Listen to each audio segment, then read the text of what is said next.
तो हमारी कहानी की शुरुआत एक डंजन के अंदर होती है जहाँ पर कुछ डेड बॉडीज को दिखाया जाता है। वहाँ पर बहुत सारे हंटर्स की लाशें पड़ी होती हैं। हमारी कहानी के हीरो का नाम ज़ेंग रैन है, जो कि वहाँ पर मौजूद डेड बॉडीज के पास ही खड़ा होता है और वहीं पर एक बहुत ही पावरफुल मॉन्स्टर होता है। ज़ेंग रैन कहता है, क्या मैं कभी एक हंटर बन पाऊंगा, वो भी इतना ज्यादा स्ट्रॉन्ग कि मैं इस जैसे मॉन्स्टर का सामना कर सकूं। और यहीं से हमारी स्टोरी कुछ घंटे पहले के टाइम में चली जाती है कि ये सब कुछ कहाँ से स्टार्ट हुआ, कि ज़ेंग रैन इस सारी सिचुएशन में फंसा कैसे। 3 घंटे पहले का सीन दिखाया जाता है। गिल्ड हॉल को दिखाया जाता है जहाँ पर बहुत सारे हंटर्स होते हैं, जबकि रैन भी वहीं पर आता है। रैन अपने लिए एक डंजन जॉब को ढूंढ रहा है, लेकिन क्योंकि वो सबसे ज्यादा वीक हंटर है इसलिए कोई भी उसे अपने साथ लेकर नहीं जाता। रैन कहता है, बहुत सारे गिल्ड्स ऐसी हैं जो कि टीम्स बनाकर मिड लेवल के डंजन्स को क्लियर करती हैं, इसलिए अब कोई भी हंटर अकेले किसी डंजन के अंदर नहीं जाता। और वैसे भी कोई डंजन के अंदर अकेले जाना क्यों चाहेगा, क्योंकि डंजन के अंदर बहुत ही पावरफुल मॉन्स्टर्स होते हैं, अकेले जाओगे तो मारे जाओगे। रैन गिल्ड हॉल के नोटिस बोर्ड के सामने जाकर खड़ा हो जाता है, अपने लिए कोई जॉब देख रहा होता है कि उसके लिए कोई काम मिल जाए। लेकिन वहाँ पर बहुत सारी जॉब्स होती है, लेकिन उनके सामने लिखा होता है कि एक्सपीरियंस पर्सन चाहिए, ना कि कोई वीक बंदा। रैन की स्पेशल एबिलिटी हीलिंग है और ये बहुत ज्यादा वीक हीलर है, इसलिए कोई भी इसे अपना टीम मेंबर नहीं बनाना चाहता।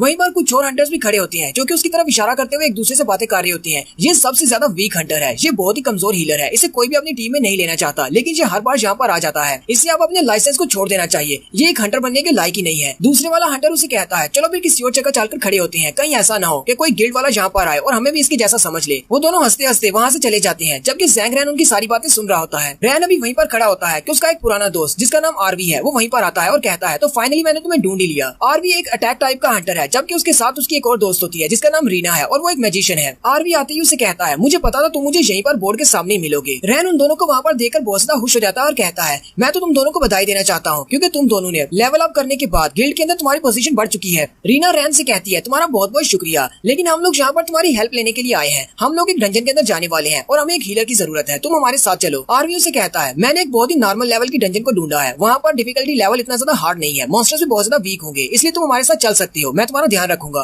रैन उसे कहता है, तुम्हें तो मेरे बारे में पता है कि मैं सबसे ज्यादा वीकेस्ट हीलर हूँ, मैं तुम्हें हील नहीं कर सकता, मेरी वजह से तुम सब लोग बहुत ज्यादा स्लो हो जाओगे। आरवी उसे कहता है, चलो बस करो, अब चुपचाप मेरे साथ चलने को तैयार हो जाओ, वरना तुम्हारा लाइसेंस कैंसिल हो जाएगा अगर तुम डंजन के अंदर नहीं जाते तो। रैन उसे कहता है, अच्छा ठीक है, अब तुम इतना कह रहे हो तो मैं तुम्हारे साथ चलता हूँ। फिर वो लोग सिटी के किसी एक हिस्सा में चले जाते हैं जहाँ पर वो डंजन का गेट है। उस डंजन का लेवल नॉर्मल होता है और उसके अंदर ज्यादा से ज्यादा 10 लोग जा सकते हैं। साथ ही नेक्स्ट सीन डंजन के अंदर का दिखाया जाता है जहाँ पर बहुत सारे डीमन मॉन्स्टर्स निकलते हैं, वो उन सारे मॉन्स्टर्स को मार देते हैं और सिर्फ एक ही बचता है। रैन उनसे कहता है, सिर्फ एक ही बचा है, चलो जल्दी करो, इसे भी मार डालो। रैन अपनी पावर्स को यूज करते हुए उनको साथ साथ हील कर रहा होता है, जबकि वो बाकी के सारे वहाँ पर फाइट कर रहे होते हैं। उनके पास जो लास्ट मॉन्स्टर बचता है वो काफी ज्यादा स्ट्रॉन्ग होता है। आरवी उसके ऊपर अटैक करता है, लेकिन उसके ऊपर कोई भी असर नहीं होता। आरवी कहता है, मुझे नहीं लगता कि इसके ऊपर कुछ असर हो रहा है, हमें पहले इसे बांधना होगा। वो रीना से कहता है, रीना अपनी मैजिक को यूज करके इसको बांध दो। रीना अपने हाथों को सामने की तरफ करती है और एक मैजिकल फॉर्मेशन को ओपन करती है, जिसके अंदर से कुछ एनर्जी वेव्स निकलती हैं और उसके हाथों को बांध लेती है। जैसे ही वो उसको बांध लेती है, आरवी कहता है, तुम तो बहुत ज्यादा टाइम पर आए हो, आज मैं अपनी तलवार के नए स्किल्स को यूज करने वाला था और मैं नए स्किल्स को तुम्हारे ऊपर ही यूज करूंगा। आरवी अपनी स्वर्ड को लेकर उसके सामने जाकर खड़ा हो जाता है और अपने आसपास से एनर्जी एब्जॉर्ब करने के बाद उसकी गर्दन की तरफ एक जबरदस्त स्लैश लगाता है। आरवी की सिर्फ एक ही स्लैश के साथ उस बड़े से मॉन्स्टर की गर्दन कट जाती है। रैन भी ये देखकर बहुत सा हैरान हो जाता है और कहता है, क्या ये इसकी अपग्रेडेड पावर है? मैंने सुना था ये लेवल अप हुआ है, लेवल अप होने के बाद ये तो बहुत ज्यादा स्ट्रॉन्ग हो गया है।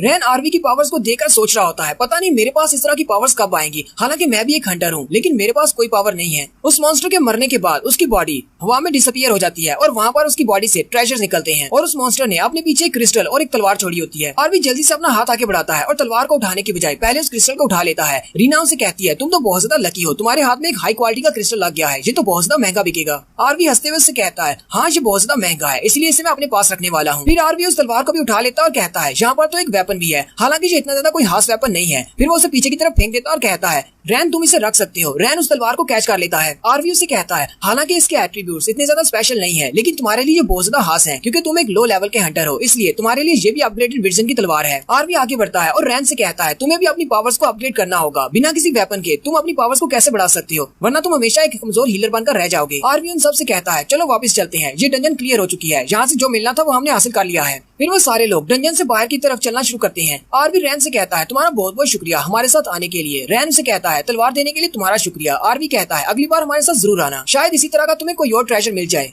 वो लोग अभी डंजन से बाहर जाने के रास्ते पर होते हैं कि उसी वक्त उन्हें कुछ क्रैक होने की आवाज आती है। रीना वहीं पर रुक जाती है और कहती है, क्या तुम लोगों ने इस आवाज को सुना, जैसे कोई स्टैचू टूट रहा हो। वो लोग जहाँ पर खड़े होते हैं उनके सामने ऊपर वाली दीवार के ऊपर एक बड़ा सा स्टैचू होता है जो कि पत्थर का बना होता है, लेकिन वो आहिस्ता आहिस्ता टूट रहा होता है और उसके अंदर से एक मॉन्स्टर निकलता है। आरवी भी वहीं पर रुक जाता है और अपनी तलवार निकाल कर कहता है, मुझे लगता है कि हम लोग आज बहुत ज्यादा लकी हैं, हमें इस नॉर्मल लेवल की डंजन के अंदर एक हिडन बॉस मिल गया है। वो मॉन्स्टर अपने स्टैचू को तोड़कर उनके सामने आकर खड़ा हो जाता है और वो बहुत ज्यादा स्ट्रॉन्ग होता है। वो सारे लोग दूर खड़े होकर उस हिडन बॉस को देखना शुरू कर देते हैं। रैन उन सब से कहता है, क्या तुम सब लोगों ने कभी किसी नॉर्मल लेवल की डंजन के अंदर किसी हिडन बॉस को देखा है? आरवी उसे कहता है, वैसे मैंने कभी इस बारे में नहीं सुना कि किसी नॉर्मल लेवल की डंजन के अंदर कोई हिडन बॉस निकला हो, लेकिन आज हमारे सामने एक हिडन बॉस खड़ा है। हम लोग इस बात को नजरअंदाज नहीं कर सकते, हमें इस हिडन बॉस को हराना होगा। हमारे सामने एक मौका प्लेट में सजाकर दिया गया है, इसे मारने पर बहुत सारे एट्रीब्यूट्स मिलेंगे। रैन आरवी से कहता है, लेकिन मैंने सुना है कि हिडन बॉस बहुत ज्यादा पावरफुल होते हैं, नॉर्मल बॉस के मुकाबले में 10 गुना ज्यादा पावरफुल होते हैं। रीना उसे कहती है, तुम्हें परेशान होने की जरूरत नहीं, यहाँ पर हमारे साथ बहुत सारे हंटर्स आती हैं, हम सब लोग मिलकर इसका सामना करेंगे, लेकिन अपनी सेफ्टी को सामने रखते हुए पहले हमें यहीं पर रहकर इसे ऑब्जर्व करना होगा कि ये कितना ज्यादा स्ट्रॉन्ग है और ये क्या करता है। उन्हीं में से एक हंटर आगे बढ़ता है और उन सब से कहता है, लगता है कि तुम सब लोग बहुत बड़े डरपोक चिकन्स हो, ये तो सिर्फ एक हिडन बॉस है। मैं आगे बढ़ता हूँ और इस पर अटैक करता हूँ, और वैसे भी ये तो सिर्फ एक नॉर्मल लेवल की डंजन है। नॉर्मल लेवल डंजन के अंदर अगर कोई हिडन बॉस है तो वो कितना ज्यादा स्ट्रॉन्ग हो सकता है। रीना उसे कहती है, इस तरह की बकवास करना बंद करो, ये बहुत ज्यादा स्ट्रॉन्ग हो सकता है, तुम्हें इसके बारे में नहीं पता। वो हंटर रीना से कहता है, अच्छा ठीक है,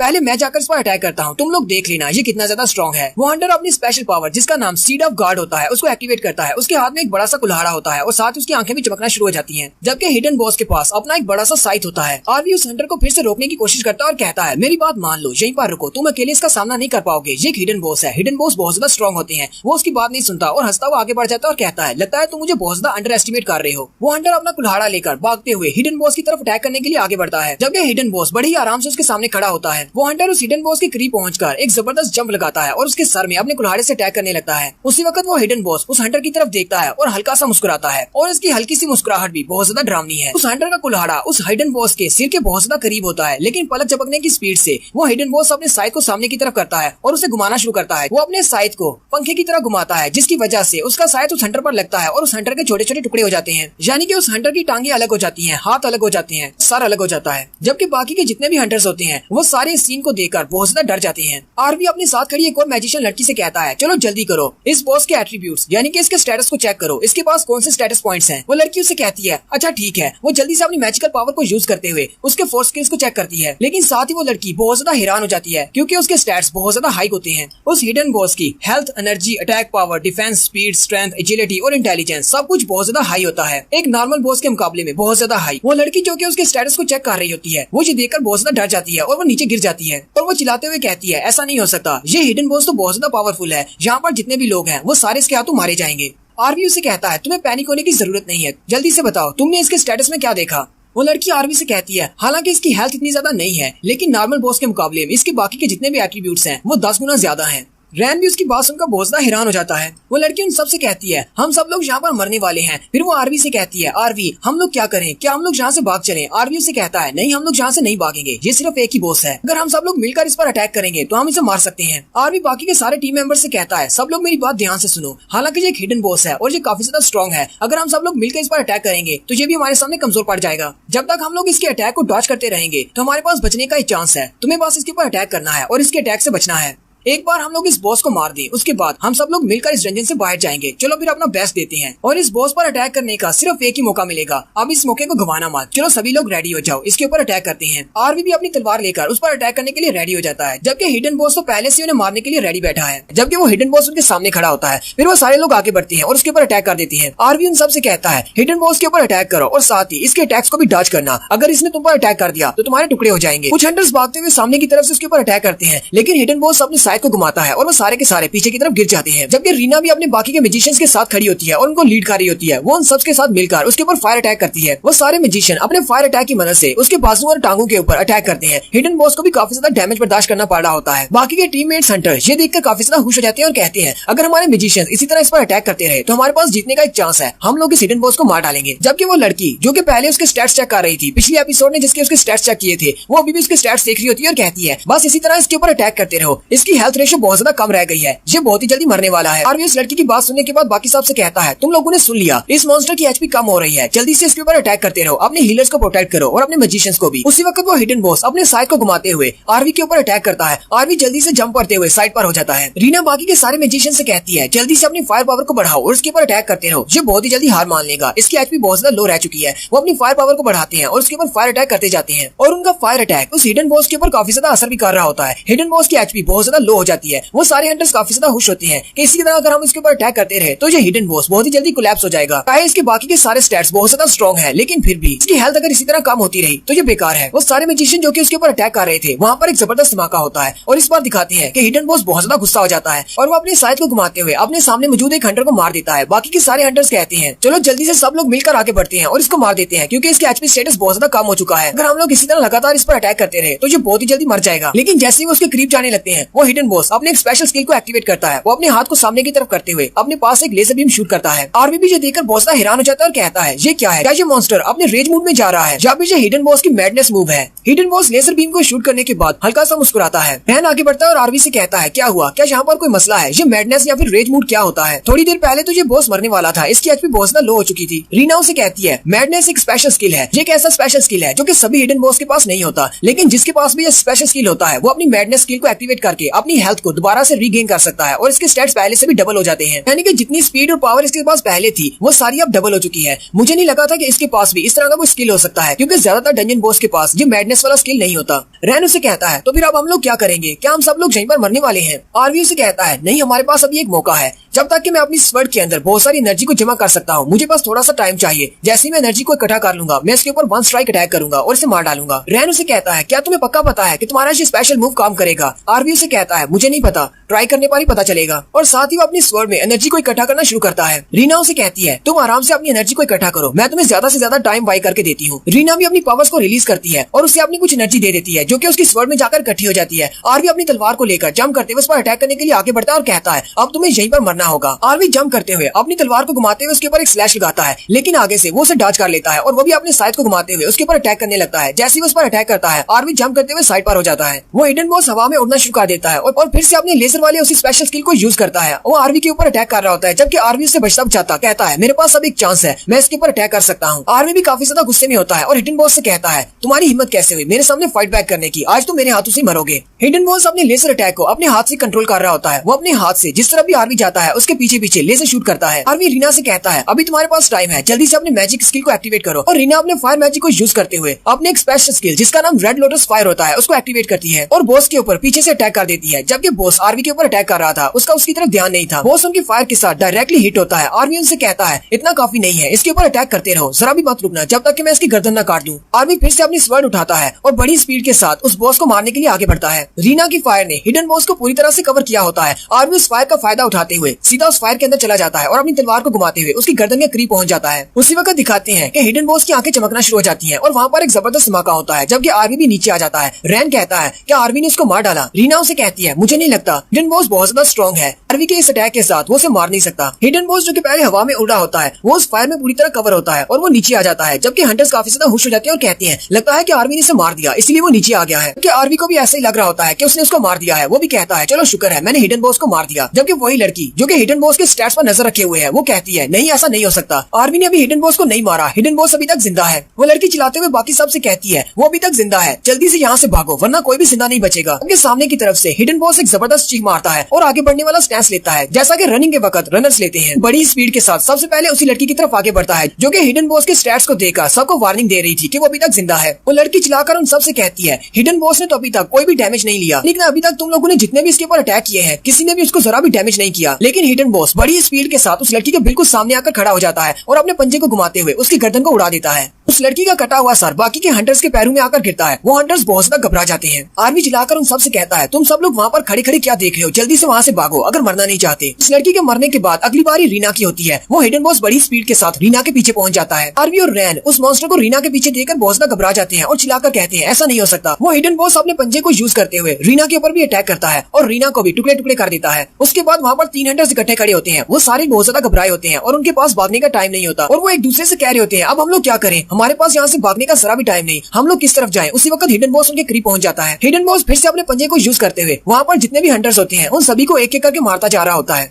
जबकि आरवी भी काफी ज्यादा हैरान होता है और कहता है ऐसा कैसे हो गया, मेरे सारे के सारे टीममेट्स मारे जा चुके हैं। आरवी अपनी तलवार लेकर बड़े गुस्से के साथ उस पर अटैक करने के लिए आगे बढ़ता है, जबकि बॉस उसकी तरफ देखकर फिर से हंसता है और वही अपनी क्रिंजी सी स्माइल देता है। आरवी क्योंकि बहुत ज्यादा गुस्से में है इसलिए वो कुछ भी समझ नहीं पा रहा, वो बड़े स्पीड के साथ उस पर अटैक करने के लिए आगे बढ़ता है। बॉस उसकी तरफ अपना हाथ करता है और अपनी लेजर टेक्निक को यूज करते हुए उसके ऊपर अटैक कर देता है, जिसकी वजह से आरवी भी पीछे की तरफ गिर जाता है और आरवी भी यहीं पर मर जाता है। वहाँ पर जितने भी हंटर्स होते हैं वो सारे के सारे मर जाते हैं। अब सिर्फ रैन वहाँ पर बचता है। रैन बहुत ज्यादा डर जाता है और अपने घुटने टेक कर वहीं पर बैठा सोच रहा होता है अब मैं क्या करूँ, मैं यहाँ पर अकेला बचा हूँ, बाकी के सारे लोग मर चुके हैं, मुझे यहाँ पर बचाने वाला कोई भी नहीं। आरवी उस मॉन्स्टर से कह रहा होता है ऐसा कैसे हो सकता है, तुमने बाकी सभी को मार डाला लेकिन मुझे एंड के लिए छोड़ दिया, क्या तुम्हें लगता है कि मैं इतना ज्यादा वीक हूँ कि मैं तुम्हारे हाथों से मरने के भी काबिल नहीं हूँ, इसलिए तुमने मुझे एंड के लिए छोड़ दिया है। और साथ ही रैन को अपनी कुछ बैक फ्लैश मेमोरीज याद आती है जहाँ पर उसके कुछ पुराने टीममेट्स उसे कहते हैं तुम बहुत ज्यादा वीक हो, तुम हमारे साथ आते ही क्या करने के लिए हो, तुम्हें कोई भी अपनी टीम में लेना नहीं चाहता, तुम मर क्यों नहीं जाते, तुम्हारी वजह से हमारे बहुत सारे लोग मारे जाते हैं, तुम हमें स्लो कर देते हो। कोई उसे लूजर कहता है, कोई उसे रबिश कहता है, कोई उसे कहता है तुम सिर्फ एक कचरा हो, कोई उसे कहता है तुम बहुत ज्यादा वीक हो, तुम इस लायक नहीं हो कि डंजन के अंदर आ सको। रैन अपने सर पे हाथ रखता है और कहता है नहीं, ये सारे लोग बिल्कुल गलत हैं, मैं कोई लूजर नहीं हूँ, मैं कोई वीक नहीं हूँ। आरवी के मरने के बाद उसकी स्वॉर्ड वहीं पर पड़ी होती है। रैन की नजर उसकी स्वॉर्ड पर पड़ती है और कहती है मैं इसकी स्वॉर्ड उठाकर इस पर अटैक कर सकता हूँ, अगर मुझे मरना ही है तो मैं इस पर अटैक करके मरूंगा। उसी वक्त रीना और आरवी भी उसके सामने आते हैं और उसे कहते हैं, रीना उसे कहती है तुम कोई डरपोक नहीं हो, ना ही तुम वीक हो, तुम बॉस को मार सकते हो, तुम ये कर सकते हो। जबकि आरवी उसे कह रहा होता है हाँ ये तलवार तुम्हारे सामने पड़ी है, जल्दी से इस तलवार को उठा लो और इस बॉस को मार डालो। रैन जल्दी से उस तलवार को उठा लेता है और कहता है क्या मैं वाकई में ऐसा कर सकता हूँ, क्या मैं इस बॉस को मार सकता हूँ। रैन कहता है वैसे भी तुम्हें यहाँ पर मरने वाला हूँ, अगर मैं एक दो अटैक इसके ऊपर कर भी देता हूँ इससे कोई ज्यादा फर्क नहीं पड़ेगा, लेकिन फिर भी मुझे इतना हौसला तो होगा कि मैं मरने से पहले इसके साथ फाइट करके मरा हूँ। रैन अभी वहीं पर बैठा सोच रहा होता है कि उसी वक्त से अपने सामने शैडो नजर आता है, वो हिडन बॉस उसके सामने आकर खड़ा हो जाता है। रैन अपना पक्का फैसला कर लेता है और कहता है अब मैं इस बॉस को नहीं छोड़ने वाला, मैं इसके साथ फाइट करके ही मरूंगा। हिडन बॉस उसकी तरफ देखता है और हल्का सा मुस्कुराता है। रैन अपनी तलवार लेकर उठकर खड़ा हो जाता है और कहता है हाँ मैंने फैसला कर लिया है, मैं इसके साथ फाइट करूंगा, मैं कोई लूजर बनकर नहीं बनना चाहता। वो अपनी तलवार लेकर उस पर अटैक करने के लिए आगे बढ़ता है। तो एपिसोड 3 की शुरुआत में रैन को दिखाते हैं जो कि चिल्लाता हुआ उस तलवार को लेकर बॉस के ऊपर अटैक करने के लिए आगे बढ़ता है, जबकि वो बॉस भी उसके ऊपर अटैक करता है। रैन जंप करते हुए जैसे ही अपनी तलवार को घुमाकर उस पर अटैक करता है, आगे से वो बॉस भी अपने साइड को घुमाकर उसके ऊपर अटैक कर देता है। रैन बहुत ज्यादा जख्मी हो जाता है। रैन चिल्लाते हुए कहता है अगर मैं यहाँ पर मरने वाला हूँ तो मैं तुम्हें भी अपने साथ लेकर मरूंगा, क्योंकि वो अभी तक उसकी बॉडी के साथ अटैच होता है। वो अपनी तलवार को उसके सीने में दंसा देता है। जैसे वो अपनी तलवार को उसके सीने में दंसाता है वो हिडन बॉस चिल्लाना शुरू कर देता है और उसकी चेस्ट में से बहुत सारी रोशनी निकलती है। हिडन बॉस पंच मारते हुए रैन को पीछे की तरफ फेंक देता है। रैन इतना ज्यादा जख्मी होता है कि उसकी आंखें बंद होना शुरू हो जाती है। रैन कहता है मैंने तुम सब लोगों का बदला ले लिया, अब तुम सब लोगों की आत्मा को शांति मिल सकती है, और साथ ही वो अपनी आंखें बंद कर लेता है। जबकि उसके सामने जो हिडन बॉस होता है उसकी बॉडी से बहुत ज्यादा एनर्जी निकलती है और जैसे वो एनर्जी निकलती है सामने एक रोशनी फैल जाती है और सब कुछ व्हाइट हो जाता है। जबकि रैन एक अलग ही डायमेंशन में चला जाता है। रैन खुद भी बहुत ज्यादा हैरान होता है और कहता है ये मैं कहाँ पर हूँ, ये कौन सी जगह है, क्या मरने के बाद ऐसा लगता है, क्या मरने के बाद हम लोग ऐसी जगह पर चले जाते हैं। रैन कहता है बाकी सब लोग भी तो मेरे साथ ही मरे हैं,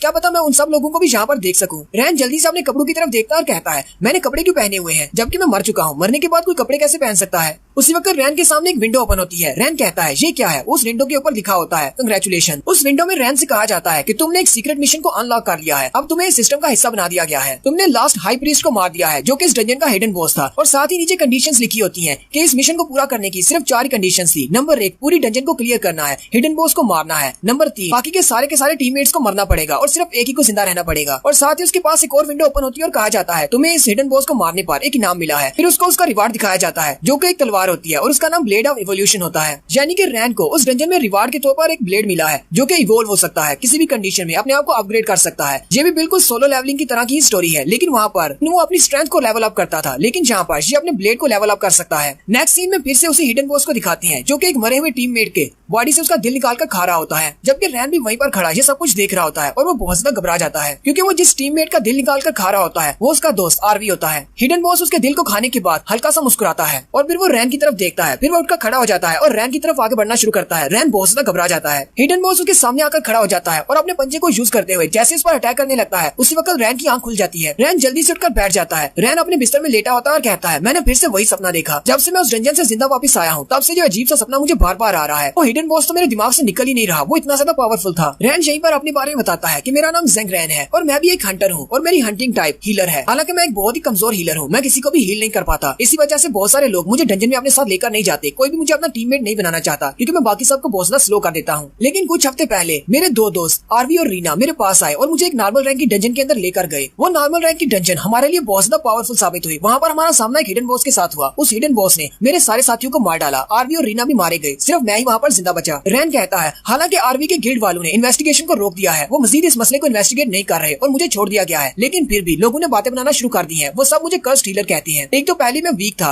अब वो लोग मुझे श्रापित भी कहते हैं और कोई भी मेरे साथ काम नहीं करना चाहता। वो सारे लोग मुझे श्रापित कहते हैं। उनके कहने का मतलब है कि मुझे अकेले ही डंजन में जाना चाहिए, कोई भी मेरे साथ अपनी टीम नहीं बनाना चाहता। रैन उठकर अपने फ्रिज में देखता है तो उसके पास ज्यादा खाना नहीं बचा होता। रैन के पास पानी की भी सिर्फ एक ही बोतल होती है। रैन कहता है मेरे पास तो सिर्फ एक ही पानी की बोतल बची है, लगता है कि मुझे मार्केट में जाकर नई पानी की बोतल खरीदना पड़ेगी। वो उस बोतल को भी निकाल लेता है और उसमें बचा हुआ पानी पी लेता है। फिर वो अपने रूम की तरफ देखता है। पूरा रूम बहुत ज्यादा गंदा होता है क्योंकि उसने पिछले कुछ महीनों से रूम की सफाई नहीं की। जब से वो डंजन से वापस आया है सिर्फ अपने कमरे में ही होता है और सारा दिन सोया रहता है। रैन कहता है चलो फिर मार्केट चलते हैं और कुछ शॉपिंग करके लाते हैं। रैन अपना कोट उठाता है और अपनी हुड पहन लेता है और कहता है इसको पहनना बहुत ज्यादा जरूरी है ताकि लोग मुझे देख ना सके, क्योंकि अगर किसी ने मुझे पहचान लिया तो वो सारी बातें करना शुरू कर देंगे। रैन अपना कोट पहनने के बाद अपने अपार्टमेंट से बाहर चला जाता है और सीधा सुपर मार्केट में जाता है। रैन जैसे उस स्टोर में जाकर अपने लिए कुछ चीजें खरीद रहा होता है, वहीं पर कुछ लोग खड़े होते हैं, शायद वो भी हंटर्स होते हैं। वो बातें कर रहे होती है क्या तुमने सुना है लास्ट टाइम डंजन में क्या हुआ था? कुछ हफ्ते पहले की बात है, एक नॉर्मल रैंक की डंजन के अंदर सारे के सारे टीममेट्स मारे गए जबकि सिर्फ एक कमजोर सा हीलर बच गया। दूसरा उसे कहता है हाँ मैंने भी इस बारे में सुना है। मैंने तो यहाँ तक सुना है कि हीलर ने अपने सारे के सारे टीममेट्स को मार दिया ताकि वो वहाँ से सारे रिवार्ड्स खुद रख सके, लेकिन वो तो बहुत ज्यादा वीक हीलर था, फिर उसने ऐसा कैसे कर दिया? हो सकता है कि वो एक पागल है। दूसरा हंटर उसे कहता है क्या तुम्हारी खबर पक्की है? क्या वाकई में हीलर ने उन सबको मारा है?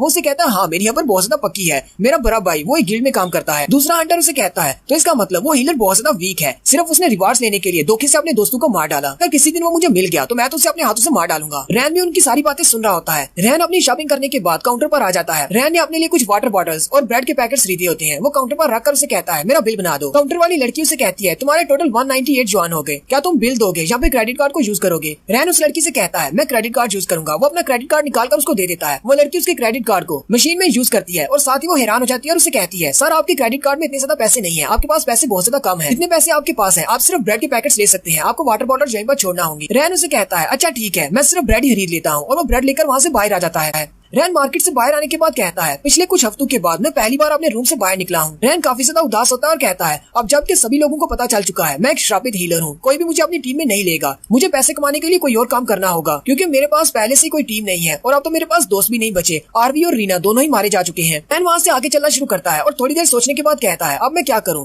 वो कहता है अब मेरे पास सिर्फ एक ही रास्ता बचा है, मैं एक डंजन के अंदर जा सकता हूँ जहाँ पर हम लोग अकेले भी जा सकते हैं। वो चलते हुए एक डंजन के गेट के सामने जाकर रुकता है। रैन कहता है इस डंजन को नॉविस डंजन कहते हैं, इसके अंदर हम लोग अकेले भी जा सकते हैं। ये आम लोगों के लिए एक डंजन है, बहुत ही कमजोर हंटर्स के लिए जो कि इस डंजन के अंदर जाकर प्रैक्टिस कर सकते हैं। रैन कहता है अब क्योंकि ये इंसानों की बनाई हुई एक डंजन है जो कि सिर्फ प्रैक्टिस के लिए है, इसलिए इसका डिफिकल्टी लेवल 0 है, यानी कि यहाँ पर ज्यादा पावरफुल मॉन्स्टर्स नहीं होते, आप लोग आसानी से उनको मार सकते हैं। रही बात पैसों की तो इस डंजन को क्लियर करने पर आपको बहुत ही थोड़े से पैसे मिलते हैं, लेकिन मेरे लिए काफी है, गुजारा करने के लिए काफी होंगे। रैन कहता है वैसे ये डंजन मेरे लायक तो नहीं है, लेकिन फिर भी अब मेरे पास और कोई ऑप्शन नहीं बचा, मैं किसी और बड़ी डंजन में नहीं जा सकता, मुझे इसी डंजन में जाना होगा क्योंकि मैं नहरें नहीं कर सकता, मेरे पास पैसे नहीं है, मुझे कुछ पैसे कमाने के लिए ये करना ही पड़ेगा वरना मैं भूख से मर जाऊंगा। फिर रैन उस डंजन के गेट की तरफ आगे बढ़ता है जबकि वहीं पर दो और हंटर्स को दिखाते हैं जो कि वहाँ पर खड़े होते हैं। वो उसको पहचान लेते हैं। एक हंटर दूसरी लड़की से कहता है मिंग क्या तुम्हें लगता है कि ये ज़ेंग रैन है? ये वही कमजोर हीलर है, लेकिन ये यहाँ पर नॉविस डंजन के बाहर क्या कर रहा है? क्या ये इस नॉविस डंजन के अंदर जाने वाला है? वो लड़की मिंग उसे कहती है पता नहीं, शायद इसी डंजन के अंदर जा रहा है क्योंकि कोई भी इसके साथ टीम नहीं बनाना चाहता। लेकिन क्या ये वाकई में इस डंजन के अंदर भी मॉन्स्टर्स को हरा पाएगा क्योंकि ये तो बहुत ज्यादा वीक है। रैन जैसे ही उस डंजन के अंदर जाता है उसी वक्त उसके पास विंडो ओपन होती है और उसे कहा जाता है वेलकम टू द डंजन। रैन कहता है आज से पहले तो कभी इस डंजन के अंदर आने पर विंडो ओपन नहीं हुई, ये क्या आज मुझे बताया क्यों जा रहा है? रैन काफी ज्यादा हैरान होता है। रैन कहता है कहीं ये वाकई में वही सिस्टम तो नहीं जो मैंने अपने सपने में देखा था। उसी वक्त उसके पास एक और विंडो ओपन होती है और उसे कहा जाता है कंग्रेचुलेशंस, तुम इस डंजन को क्लियर करने के लिए क्वालिफाइड हो, जल्दी ही इस नॉविस डंजन को इवोल्यूशन मोड में चेंज कर दिया जाएगा। और लास्ट विंडो में उसे कहा जाता है हम तुम्हें बेस्ट ऑफ लक कहते हैं, इस डंजन के अंदर तुम्हारा एक्सपीरियंस बहुत ज्यादा अच्छा रहे और तुम्हें काफी ज्यादा स्ट्रेंथ मिले। रैन इवोल्यूशन मोड का सुनकर काफी ज्यादा हैरान हो जाता है और कहता है अब ये इवोल्यूशन मोड क्या चीज है? उसी वक्त उसके सामने बहुत ही गाड़ी से थिक फोक आ जाती है ब्लड कलर की। वो कहता है ये ब्लडी थिक फोक क्या है? जैसे वहाँ पर फोक आती है उसके हाथ में उसका ब्लेड ऑफ एवोल्यूशन अपने आप आ जाता है। रैन कहता है मेरा ब्लेड ऑफ एवोल्यूशन अपने आप मेरे हाथ में आ गया, लगता है कि इस जगह के साथ वो रिएक्ट कर रहा है। रैन कहता है इस जगह को देखकर तो ऐसी लग रहा है कि जो कुछ भी हो रहा है वो इस ब्लेड ऑफ एवोल्यूशन की वजह से हो रहा है। फिर रैन उसे ब्लडी फोक में आगे चलना शुरू करता है और कहता है चलो फिर देखते हैं आज यहाँ पर क्या होने वाला है और ये एवोल्यूशन मोड क्या चीज है। ऐसे वो थोड़ा सा आगे बढ़ता है तो उसी वक्त उसके पास एक विंडो ओपन होती है और उसे कहा जाता है तुम्हारे लिए एक छोटा सा टेस्ट है और उसे मिशन के तौर पर कहा जाता है कि तुम्हें यहाँ पर 100 अर्थ मॉन्स्टर्स को मारना है। रैन अपनी विंडो में सब कुछ पढ़कर बहुत ज्यादा हैरान हो जाता है और कहता है ऐसा कैसे हो सकता है, नोविस डंजन के अंदर इतने ज्यादा अर्थ एलिमेंटल मॉन्स्टर्स कहाँ से आ सकते हैं, मुझे तो लगा था मुझे सिर्फ 3 को मारना है, आयुष यहाँ पर इतने ज्यादा मॉन्स्टर्स कहाँ से आ सकते हैं। और साथ ही वो देखता है कि वहाँ पर जो ब्लडी फॉग होती है वो भी गायब हो जाती है। उसी वक्त जमीन के अंदर से एक मॉन्स्टर अपना पंजा बाहर निकालता है। रैन कहता है ये क्या है, जमीन के अंदर से क्या निकल रहा है, और उसके देखते ही देखते उसके आसपास बहुत सारे इसी तरह के मॉन्स्टर्स निकलना शुरू हो जाते हैं, क्योंकि ये अर्थ मॉन्स्टर्स हैं, वो अर्थ के नीचे से निकलते हैं। एक बड़ा सा अर्थ मॉन्स्टर जिसकी पूरी बॉडी के ऊपर स्टोन्स लगे होते हैं वो उसके सामने आकर खड़ा हो जाता है और अपने हाथों को ऊपर की तरफ उठाकर रैन के ऊपर अटैक करने के लिए रेडी होता है। रैन उस मॉन्स्टर की तरफ देखता है और कहता है ये मॉन्स्टर इतने बड़े कैसे हो गए। इस नोविस डंजन के अंदर तो मॉन्स्टर जो है वो बहुत ज्यादा वीक होते हैं और बहुत ही छोटे होते हैं, क्योंकि इसका डिफिकल्टी लेवल 0 है। ये मॉन्स्टर इतना बड़ा कैसे हो गया है, और साथ ही वो अर्थ मॉन्स्टर उसके ऊपर अटैक कर देता है। रैन जल्दी से पीछे की तरफ जंप करता है और कहता है मॉन्स्टर की तो अटैक पावर भी बहुत ज्यादा बढ़ चुकी है, ताकि ये डंजन इवोल्यूशन मोड में चली गई है। अब समझ आई कि इवोल्यूशन मोड का मतलब क्या था।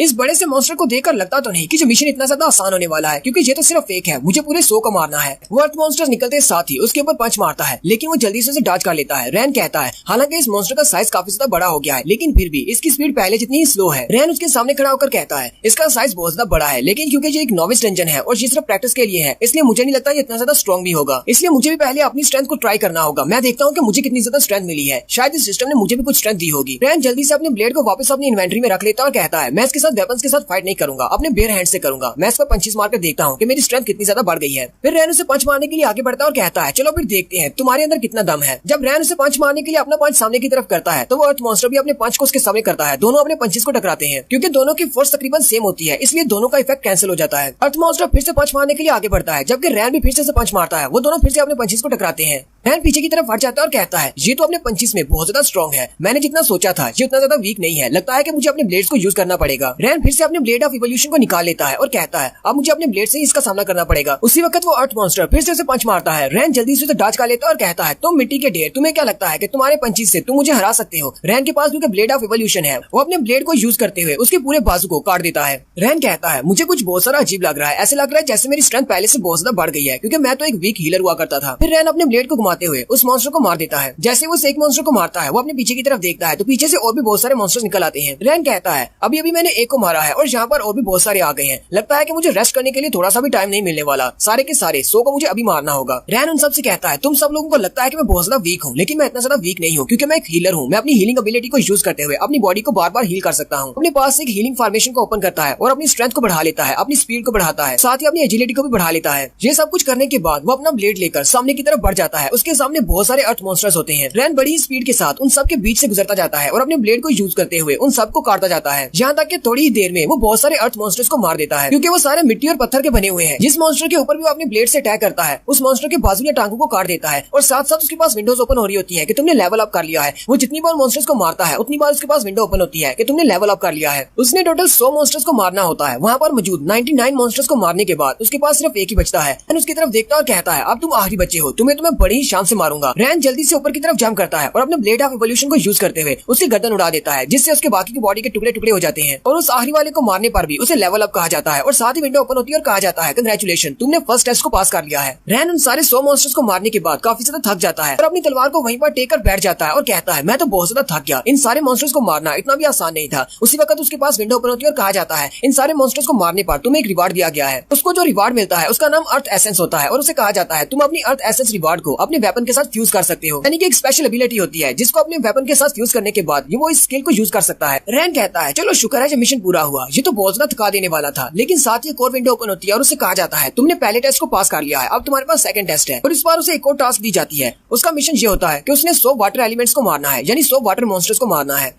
अब रैन उस विंडो को देखने के बाद बहुत ज्यादा चौंक जाता है, क्योंकि वो तो पहले से बहुत ज्यादा थका हुआ है। बड़ी मुश्किल से उसने पहले मिशन को पूरा किया है और उसके पास अब एक और मिशन आ गया है जिसमें उसने 100 वाटर एलिमेंट्स को मारना है। रैन कहता है सेकंड मिशन स्टार्ट होने से पहले मुझे कुछ तैयारी करना होगी। वो अपनी इन्वेंटरी में जाता है और कहता है मुझे इस मिशन को पूरा करने पर एक रिवार्ड मिला है, लेकिन मुझे नहीं पता कि ये रिवार्ड करता क्या है, क्योंकि इसके ऊपर सिर्फ नाम लिखा हुआ है, इसके यूज के बारे में कुछ भी नहीं लिखा हुआ। मैंने इस तरह के रिवार्ड के बारे में पहले कभी नहीं सुना, किसी भी डंजन से कभी किसी को इस तरह का कोई रिवार्ड नहीं मिला। रैन उस ट्रेजर को अपने हाथ में निकाल लेता है और कहता है ये एक स्पेशल एबिलिटी है, लेकिन मुझे नहीं पता कि ये करती क्या है और इसे यूज कैसे करना है, और मेरे पास टाइम भी नहीं है कि मैं इसको इन्वेस्टिगेट कर सकूं कि इसको यूज कैसे करना है। फिलहाल के लिए मैं इसे अपनी इन्वेंटरी में रख लेता हूं, क्योंकि सेकंड मिशन स्टार्ट होने वाला है। पता नहीं कि सेकंड मिशन के मॉन्स्टर कितने ज्यादा स्ट्रांग होंगे। रैन कहता है अगर इसी तरह चलता रहा तो मुझे नहीं लगता कि मैं यहाँ से इस नोविस डंजन से जिंदा बाहर निकलूंगा। पता नहीं इस मिशन को पूरा करने के बाद कहीं ऐसा ना हो मुझे एक और मिशन दे दिया जाए। उसी वक्त उसके सामने एक ब्राइट लाइट चमकती है, इतनी ज्यादा लाइट होती है कि उसे कुछ भी दिखाई नहीं देता। रैन भी उस लाइट को देखकर बहुत ज्यादा हैरान हो जाता है और कहता है अब यहाँ पर क्या हो रहा है, जितनी ज्यादा लाइट कहाँ से आ रही है। असल में वो डंजन इवॉल्व हो रही है इवोल्यूशन मूड के मुताबिक। उसके लिए सेकंड मिशन की स्टेज तैयार की जा रही है। जैसी वहाँ से लाइट हटती है वहाँ पर रैन देखता है कि बर्फ पड़ रही है, सामने पहाड़ होते हैं। रैन अपने हाथ को सामने करते हुए स्नोफ्लेक्स को पकड़ता है और कहता है ऐसा कैसे हो सकता है, थोड़ी देर पहले तो मैं डेजर्ट में था, यहाँ पर अचानक बर्फ कहाँ से पड़ना शुरू हो गई। फिर रैन को समझ आती है हो सकता है कि वाटर एलिमेंटल यानी कि वाटर मॉन्स्टर्स को मारने के लिए ये सारा स्टेज सजाया गया है, क्योंकि ये आइस है। हो सकता है कि वो सारे के सारे वाटर एलिमेंटल्स यानी कि वाटर मॉन्स्टर्स वो आइस से बने होंगे। रैन आसमान की तरफ देखता है तो आसमान से बड़े बड़े आइस क्रिस्टल्स क्यूब्स की शक्ल में नीचे की तरफ गिरते हैं। रैन उन सबको डॉज करता है और कहता है ये क्या है, इतने बड़े बड़े आइस क्यूब्स नीचे की तरफ क्यों गिर रहे हैं। रैन जल्दी से पीछे की तरफ जंप करता है और कहता है ये कोई वाटर क्रिस्टल्स नहीं है, हो सकता है ये कोई वाटर मॉन्स्टर्स हो। और फिर वाकई में वो वाटर मॉन्स्टर्स होते हैं जो कि क्यूब की शक्ल में ऊपर से नीचे गिरते हैं और साथ ही वो अपने हाथ पांव बाहर निकालते हैं और उठकर खड़े हो जाते हैं।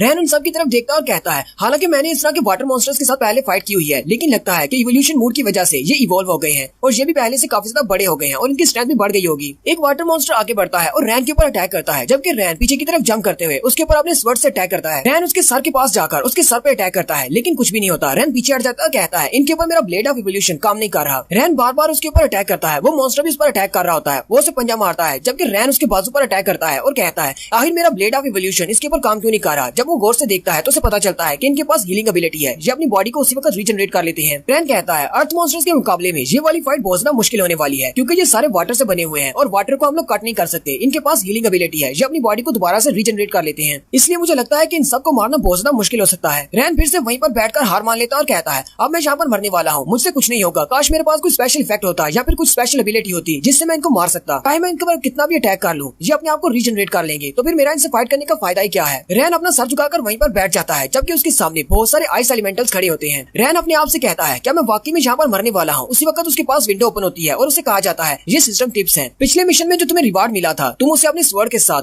फ्यूज कर सकते हो, तुमने सारी रिक्वायरमेंट्स को पूरा कर लिया है, क्या तुम अपनी उस मिलने वाली एबिलिटी को अपनी तलवार के साथ फ्यूज करना चाहते हो या नहीं। रैन ये देखकर बहुत ज्यादा हैरान हो जाता है और कहता है इस वक्त फ्यूजन का क्या काम है, शायद मुझे इससे कोई नई एबिलिटी मिल जाए, चलो इसको ट्राई करके देखते हैं। रैन सिस्टम से कहता है ठीक है उस रिवार्ड को मेरी तलवार के साथ फ्यूज कर दो। सिस्टम उसे कहता है ठीक है फ्यूजन प्रोग्रेस में है, बहुत ही जल्दी तुम्हारा वेपन उस एबिलिटी के साथ फ्यूज हो जाएगा। रैन अपने ब्लेड ऑफ इवोल्यूशन को सामने की तरफ करता है और उसका रिवार्ड वाला क्रिस्टल भी बाहर आ जाता है और उसके साथ फ्यूज होना शुरू हो जाता है। जैसे उसकी फ्यूजन कंप्लीट होती है उसके पास विंडो ओपन होती है और उसे कहा जाता है तुम्हारे ब्लेड ऑफ इवोल्यूशन को एक नया स्किल मिल गया है जो कि पेट्रीफाई है लेवल 1 का। और यहीं पर स्किल के बारे में बताया जाता है कि पेट्रीफाई इफेक्ट क्या करता है। पेट्रीफाई इफेक्ट का मतलब है जिस चीज को भी वो टच करेगा वो पेट्रीफाई हो जाएगा, यानी वो सॉलिड हो जाएगा और 3 सेकंड के लिए उसकी रीजनरेटिव एबिलिटी खत्म हो जाएगी। रैन काफी ज्यादा खुश हो जाता है, कहता है लगता है कि गॉड्स मेरी तरफ है, मुझे एक और मौका मिल गया है, अब मैं यहाँ पर नहीं मरूंगा। ये इफेक्ट काफी ज्यादा अच्छा है, मैं इन आइस मॉन्स्टर्स के ऊपर इनको यूज करके देखता हूँ। रैन अपने ब्लेड ऑफ इवोल्यूशन को लेकर अपनी नई एबिलिटी को यूज करने के लिए आगे की तरफ बढ़ता है, जबकि एक वाटर एलिमेंटल उस पर अटैक करने के लिए आगे बढ़ता है। वो अपना पंजा उसकी तरफ आगे करता है। रैन उसके पंजे के साथ अपने ब्लेड ऑफ इवोल्यूशन को टच करता है, जिसकी वजह से 3 सेकंड के लिए उसकी बॉडी पेट्रीफाई हो जाती है। वो वाटर मॉन्स्टर 3 सेकंड के लिए पत्थर का बन जाता है। रैन काफी ज्यादा खुश हो जाता है और कहता है मेरा पेट्रीफाई इफेक्ट काम कर रहा है और वो अपनी स्वर्ड को यूज करते हुए उसके टुकड़े टुकड़े कर देता है। इस बार टुकड़े होने के बाद वो दोबारा से अपनी बॉडी को रीजनरेट नहीं कर पाता।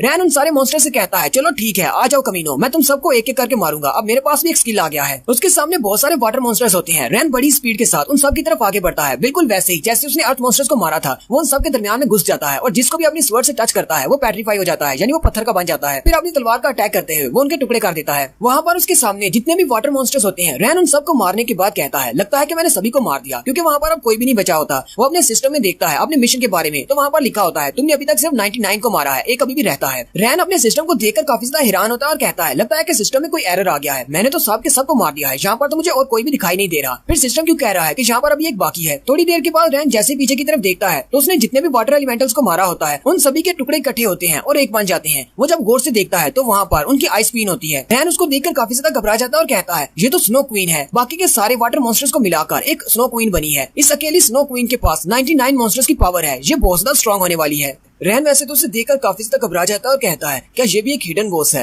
मैंने तो सोचा था मैं बहुत ज्यादा लकी हूँ, लेकिन अब मैं इस हिडन बॉस का सामना कैसे करूंगा, ये तो बहुत ज्यादा स्ट्रॉन्ग हो सकती है। इसे देखकर तो लगता है कि सारे के सारे आइस मॉन्स्टर्स को मिलाकर ये सिंगल एक बनी है, यानी कि वो सारे के सारे 99 और ये एक। रैन कहता है ये बहुत ज्यादा मुश्किल होने वाला है, पता नहीं मैं इसको हैंडल भी कर पाऊंगा या नहीं। हालांकि मेरी स्ट्रेंथ काफी ज्यादा बढ़ चुकी है, लेकिन सारे वाटर मॉन्स्टर के साथ फाइट करने पर मेरा एचपी लेवल काफी ज्यादा कम हो चुका है। अब तो मैं अपनी हीलिंग पावर्स को भी यूज नहीं कर सकता। रैन अपने सिस्टम के अंदर जाता है और अपने पास देखता है कि शायद मेरे पास कुछ ऐसा हो जिससे मैं अपनी बॉडी को हील कर सकूं। उसके पास उसकी इन्वेंटरी में एक स्पेशल स्किल होता है जिसको हीलिंग थेरेपी कहते हैं। वो इस स्किल को एक्टिवेट करता है जिससे उसकी बॉडी इंस्टेंटली हील हो जाती है। हील होने के बाद रैन कहता है पता नहीं मैं स्नो क्वीन से जीत पाऊंगा या नहीं, या फिर मैं यहाँ पर मरने वाला हूँ, इस बात से कोई फर्क नहीं पड़ता, लेकिन मुझे ये फाइट करनी ही होगी। रैन स्नो क्वीन से कहता है चलो फिर जल्दी से इस बैटल को स्टार्ट करो और यहाँ पर आओ और मुझसे फाइट करो। मैंने बहुत सारे मॉन्स्टर्स के बहुत सारे अटैक्स को सर्वाइव किया है। अगर तुम मुझे मार सकती हो तो फिर आओ और आकर मारकर दिखाओ। अगर तुम उन सारे आइस मॉन्स्टर्स को मिलाकर बनी हो तो इसका मतलब तुम भी एक वाटर मॉन्स्टर हो और वाटर मॉन्स्टर्स के ऊपर मेरा पेट्रीफाई का इफेक्ट काम करता है। रैन कहता है तो इसका मतलब मेरा पेट्रीफाई का इफेक्ट तुम्हारे पर भी काम करेगा, मैं तुम्हें पत्थर बनाकर उसी वक्त तोड़ दूंगा। फिर रैन अपने ब्लेड ऑफ इवोल्यूशन को लेकर भागता हुआ उस पर अटैक करने के लिए आगे बढ़ता है और उसके करीब जाते ही अपनी तलवार से स्लैश लगाता है और कहता है चलो अब जल्दी से पत्थर बन जाओ। लेकिन जैसे वो उसके ऊपर स्लैश लगाता है मुझे देखकर बहुत ज्यादा हैरान हो जाता है। उसका पेट्रीफाई इफेक्ट स्नो क्वीन के ऊपर काम नहीं कर रहा होता। रैन कहता है शायद इसकी डिफेंसिव पावर बहुत ज्यादा है, इसी वजह से मेरा पेट्रीफाई का इफेक्ट इसके ऊपर काम नहीं किया।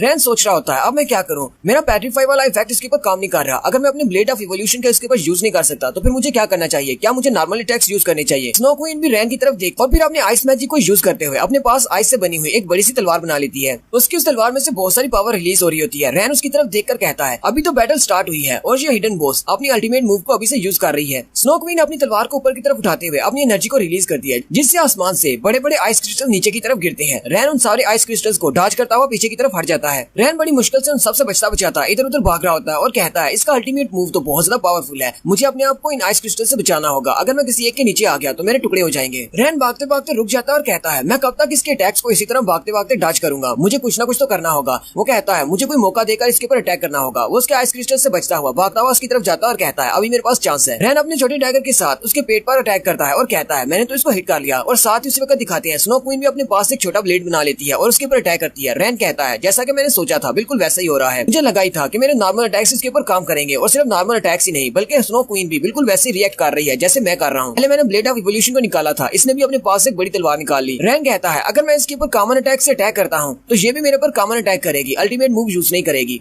रैन कहता है अब मैंने सिर्फ इतना सा काम करना है, मैंने इसके ऊपर कॉमन अटैक्स करने हैं लेकिन इसके अटैक से अपने आप को बचाना है क्योंकि अगर इसने मुझ पर अटैक किया तो मेरी एचपी बहुत ज्यादा लो हो जाएगी। रैन उसके ऊपर बार बार अटैक करता है। वो अपने सामने एक शील्ड बना लेती है। रैन कहता है अगर मैं अपने कॉम्बो मूव को यूज करता हूँ यानी अपने पंचीस और स्वर्ड को मिलाकर इसके ऊपर अटैक करता हूँ तो क्या पता मेरा कॉम्बो मूव इसके अल्टीमेट अटैक से ज्यादा पावरफुल बन जाए। और साथ ही रैन आगे बढ़ता है और उसके ऊपर अपने कॉम्बो मूव को यूज करना स्टार्ट करता है यानी कि उसके हाथ में उसका ब्लेड ऑफ इवोल्यूशन होता है और दूसरे हाथ से वो उसका पंच मार रहा होता है। वो बार बार अपने कॉम्बो मूव को यूज करता है और साथ ही साथ उसकी गिनती भी चल रही होती है यानी कि उसने पहले एक कॉम्बो यूज किया, फिर दूसरा मूव, फिर तीसरा, फिर चौथा और इस तरह वो करते करते बहुत सारे कॉम्बो मूव्स यूज करता है। यहाँ तक कि उसके काउंट को दिखाते हैं कि उसने 80 कॉम्बो मूव्स को यूज कर लिया है। नेक्स्ट सीन में वो 450 तक पहुंच जाता है और नेक्स्ट सीन में वो 4932 पर पहुंच जाता है, फिर 6731 पर पहुंच जाता है यानी कि उसने इतनी बार उसके ऊपर कॉम्बो मूव को यूज किया है। रैन बार बार उसके ऊपर कॉम्बो मूव को यूज कर रहा होता है यहाँ तक कि वो 9099 पर पहुंच जाता है। और लास्ट पर जाकर जब वो अपना 10,000 वाला कॉम्बो मूव यूज करता है तो उसी वक्त उसके पास विंडो ओपन होती है और कहा जाता है कंग्रेचुलेशन, तुमने अपने फर्स्ट 10,000 कॉम्बो मूव्स को यूज कर लिया है, इसलिए तुम्हारा एक special deadly attack mode activate हो गया है। साथ ही इस अटैक के बारे में बताया जाता है कि ये अटैक किस तरह काम करेगा। उसमें ये होता है कि जब भी तुम अपने दुश्मन पर अटैक करोगे तुम्हारे अटैक की जितनी भी डिफेंसिव पावर है वो 10% तक कम हो जाएगी, लेकिन इस अटैक के साथ साथ तुम्हारी 1% हेल्थ भी कम होती जाएगी। रैन अपने नए स्किल को लेकर काफी ज्यादा खुश होता है और हंसते हुए कहता है लगता है गॉड वाकई में मेरी साइड पर है। उसे भी लगा होगा कि मैं स्नो क्वीन को कैसे हराऊंगा, इसीलिए उसने मुझे एक नया स्किल दे दिया। चलो फिर इस डेडली अटैक स्किल को यूज करके देख कि मैं स्नो क्वीन को हरा सकता हूँ या नहीं। रैन स्नो क्वीन से कहता है चलो फिर अब देखते हैं तुम मेरे कितने ज्यादा अटैक्स को रेजिस्ट कर पाती हो। स्नो क्वीन भी उसकी तरफ देखती है और वो भी काफी ज्यादा गुस्सा हो जाती है।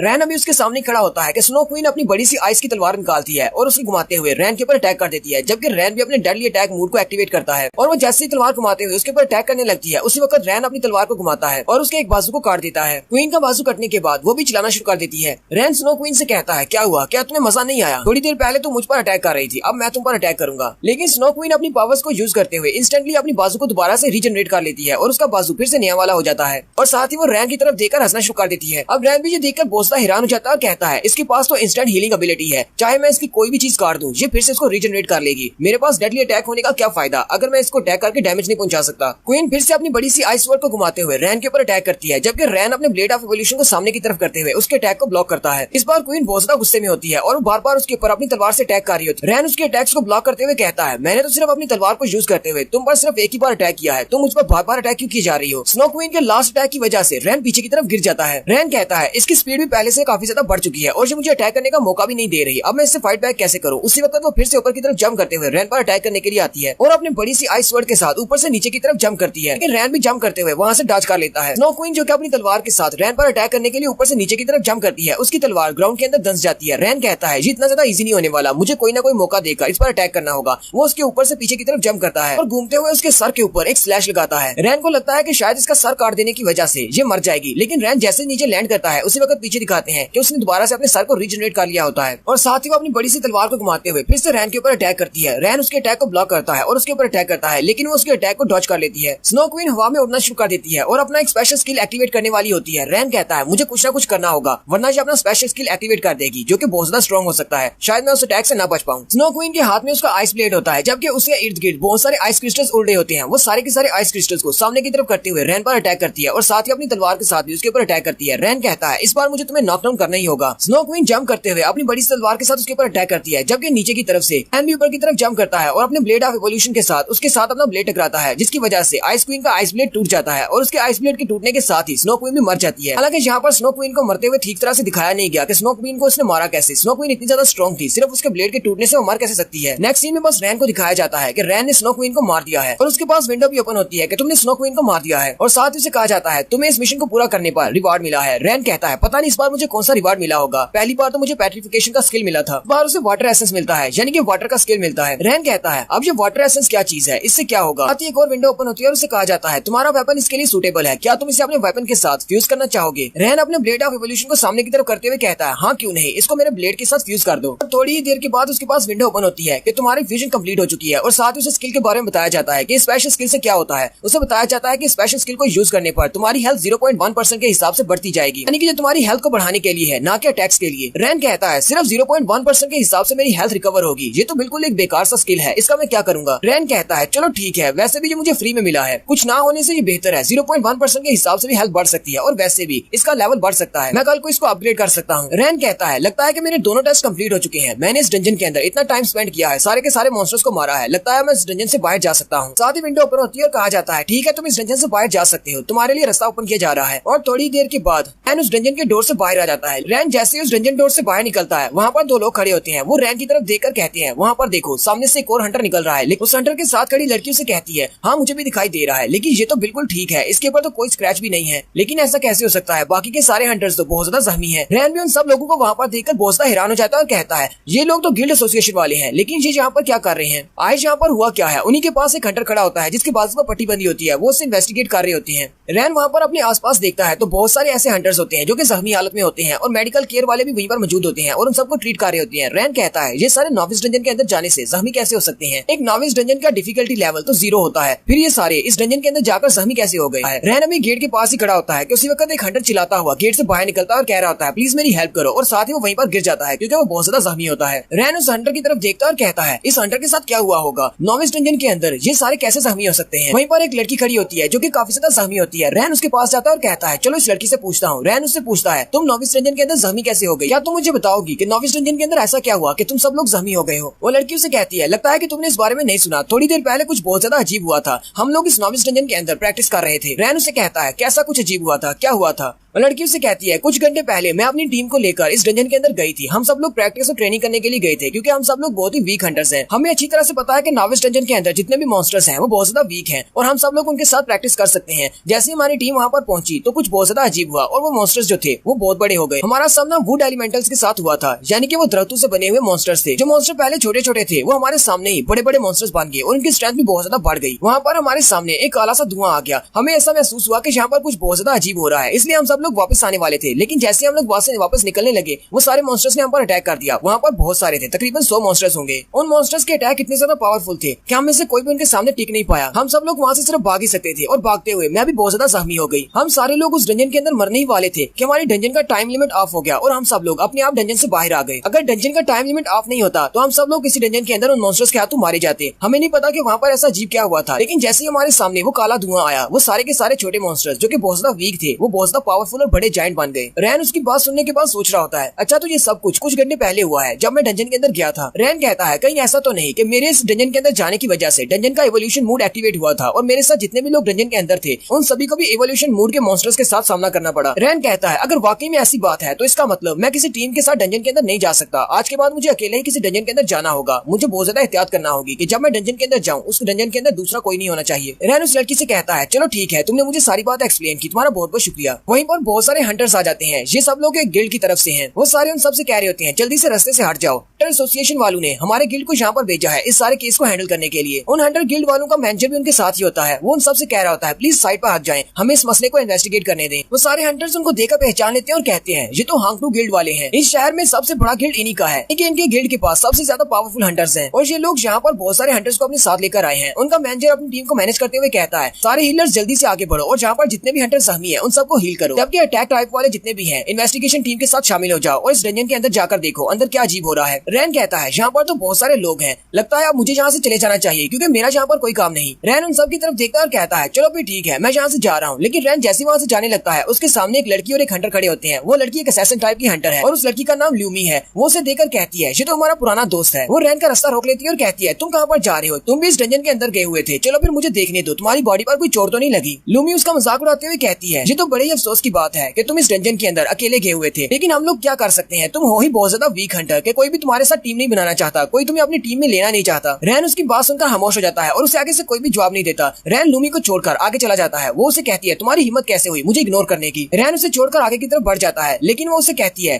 तुम्हें घर जाने की इतनी ज्यादा जल्दी क्यों है, क्या तुम वापस अपनी मम्मी के पास जा रहे हो। लेकिन साथ ही वो हंसते हुए कहती है मैं तो भूल ही गई थी, तुम्हारी मम्मी तो पहले से मर चुकी है। फिर वो जोर जोर से हंसना शुरू कर देती है। उसकी बात सुनने के बाद रैन बहुत ज्यादा गुस्सा हो जाता है और अपने ब्लेड ऑफ इवोल्यूशन को निकालकर जल्दी से उसकी गर्दन पे रख लेता है। लूमी क्योंकि खुद एक असैसिन टाइप की हंटर है, लेकिन उसकी स्पीड इतनी ज्यादा होती है लूमी उसको देख भी नहीं पाती। रैन उसे कहता है अभी भी जो तुमने बकवास की है अपने अल्फाज को वापस लो और मुझसे माफी मांगो, और अगर तुम ऐसा नहीं करती तो फिर मैं यहीं पर तुम्हारी गर्दन उड़ा दूंगा। लूमी भी बहुत ज्यादा हैरान हो जाती है और कहती है ऐसा कैसे हो सकता है, इसकी स्पीड इतनी ज्यादा कैसे हो सकती है, ये तो सिर्फ एक हीलर है, इतनी स्पीड तो असैसिन्स की हुआ करती है। रैन अभी उसकी गर्दन के ऊपर अपनी तलवार रख के खड़ा होता है कि उसी वक्त मैनेजर आगे बढ़ता है और अपनी तलवार के साथ रैन पर अटैक करता है, लेकिन रैन जल्दी से उसकी तलवार के अटैक को ब्लॉक कर लेता है। मैनेजर उसे कहता है तुम ये क्या कर रहे हो, क्या तुम्हें पता नहीं ये कौन है और तुम यहाँ पर फाइट करने की कोशिश कर रहे हो, क्या तुम्हें रूल्स के बारे में बताना पड़ेगा। यहाँ पर नॉविस डंजन के एरिया में हम लोग आपस में फाइट नहीं कर सकते, यहाँ पर हंटर्स की फाइट्स फॉरबिडन है, और अगर तुम मेरी गिल्ड मेंबर के ऊपर अटैक करते हो तो फिर मैं तुम्हें यहीं पर मार डालूंगा, और अगर तुम्हें मेरी बात पर यकीन नहीं है तो फिर तुम ट्राई करके देख सकते हो। और साथ ही वो अपनी तलवार को भी वापस रख लेता है। रैन उसकी तरफ देखता है और कहता है ये हांगटू गिल्ड वालों का मैनेजर है और ये भी एक हंटर है जो कि काफी ज्यादा स्ट्रॉन्ग है। रैन कहता है ये इनके सारे डेली के अफेयर्स को मैनेज करता है, और अगर हंटर के तौर पर इसकी स्ट्रेंथ को देखा जाए तो इसकी स्ट्रेंथ डायमंड रैंक पर है। रैन कहता है मैं इसके साथ फाइट नहीं कर सकता क्योंकि यहाँ पर इसके गिल्ड के और भी बहुत सारे लोग हैं, ये सारे मिलकर मुझ पर अटैक कर सकते हैं, मुझे यहाँ से चलना चाहिए। रैन कहता है चलो फिर ठीक है, मैं तुम्हारी बात मान लेता हूँ, मैं यहाँ से जा रहा हूँ। रैन जाने से पहले उन सबसे कहता है मैं तुम सब लोगों की शक्लें दोबारा नहीं देखना चाहूंगा, मैं यहाँ से जा रहा हूँ। रैन जैसे वहाँ से जाने लगता है मैनेजर उसे कहता है जरा रुको तो सही, तुम्हें किसने कहा कि तुम यहाँ से जा सकते हो, मैंने तुम्हें कहा कि यहाँ पर तुम फाइट नहीं कर सकते क्योंकि यहाँ पर फाइट करना बैन है, लेकिन हमारे पास एक और जगह है जहाँ पर हंटर्स आपस में फाइट कर सकते हैं। लूमी भी उसे कहती है मैनेजर ने बिल्कुल ठीक कहा, हम दोनों अरीना में जाकर फाइट कर सकते हैं, वहाँ पर अरीना में फाइट करना बैन नहीं है। लूमी आपस में सोच रही होती है मुझे लगता है कि मैं बहुत ज्यादा थकी हुई हूँ, इसी वजह से इसने अपनी तलवार मेरी गर्दन पर रख ली थी, ये तो सिर्फ एक वीक हीलर है,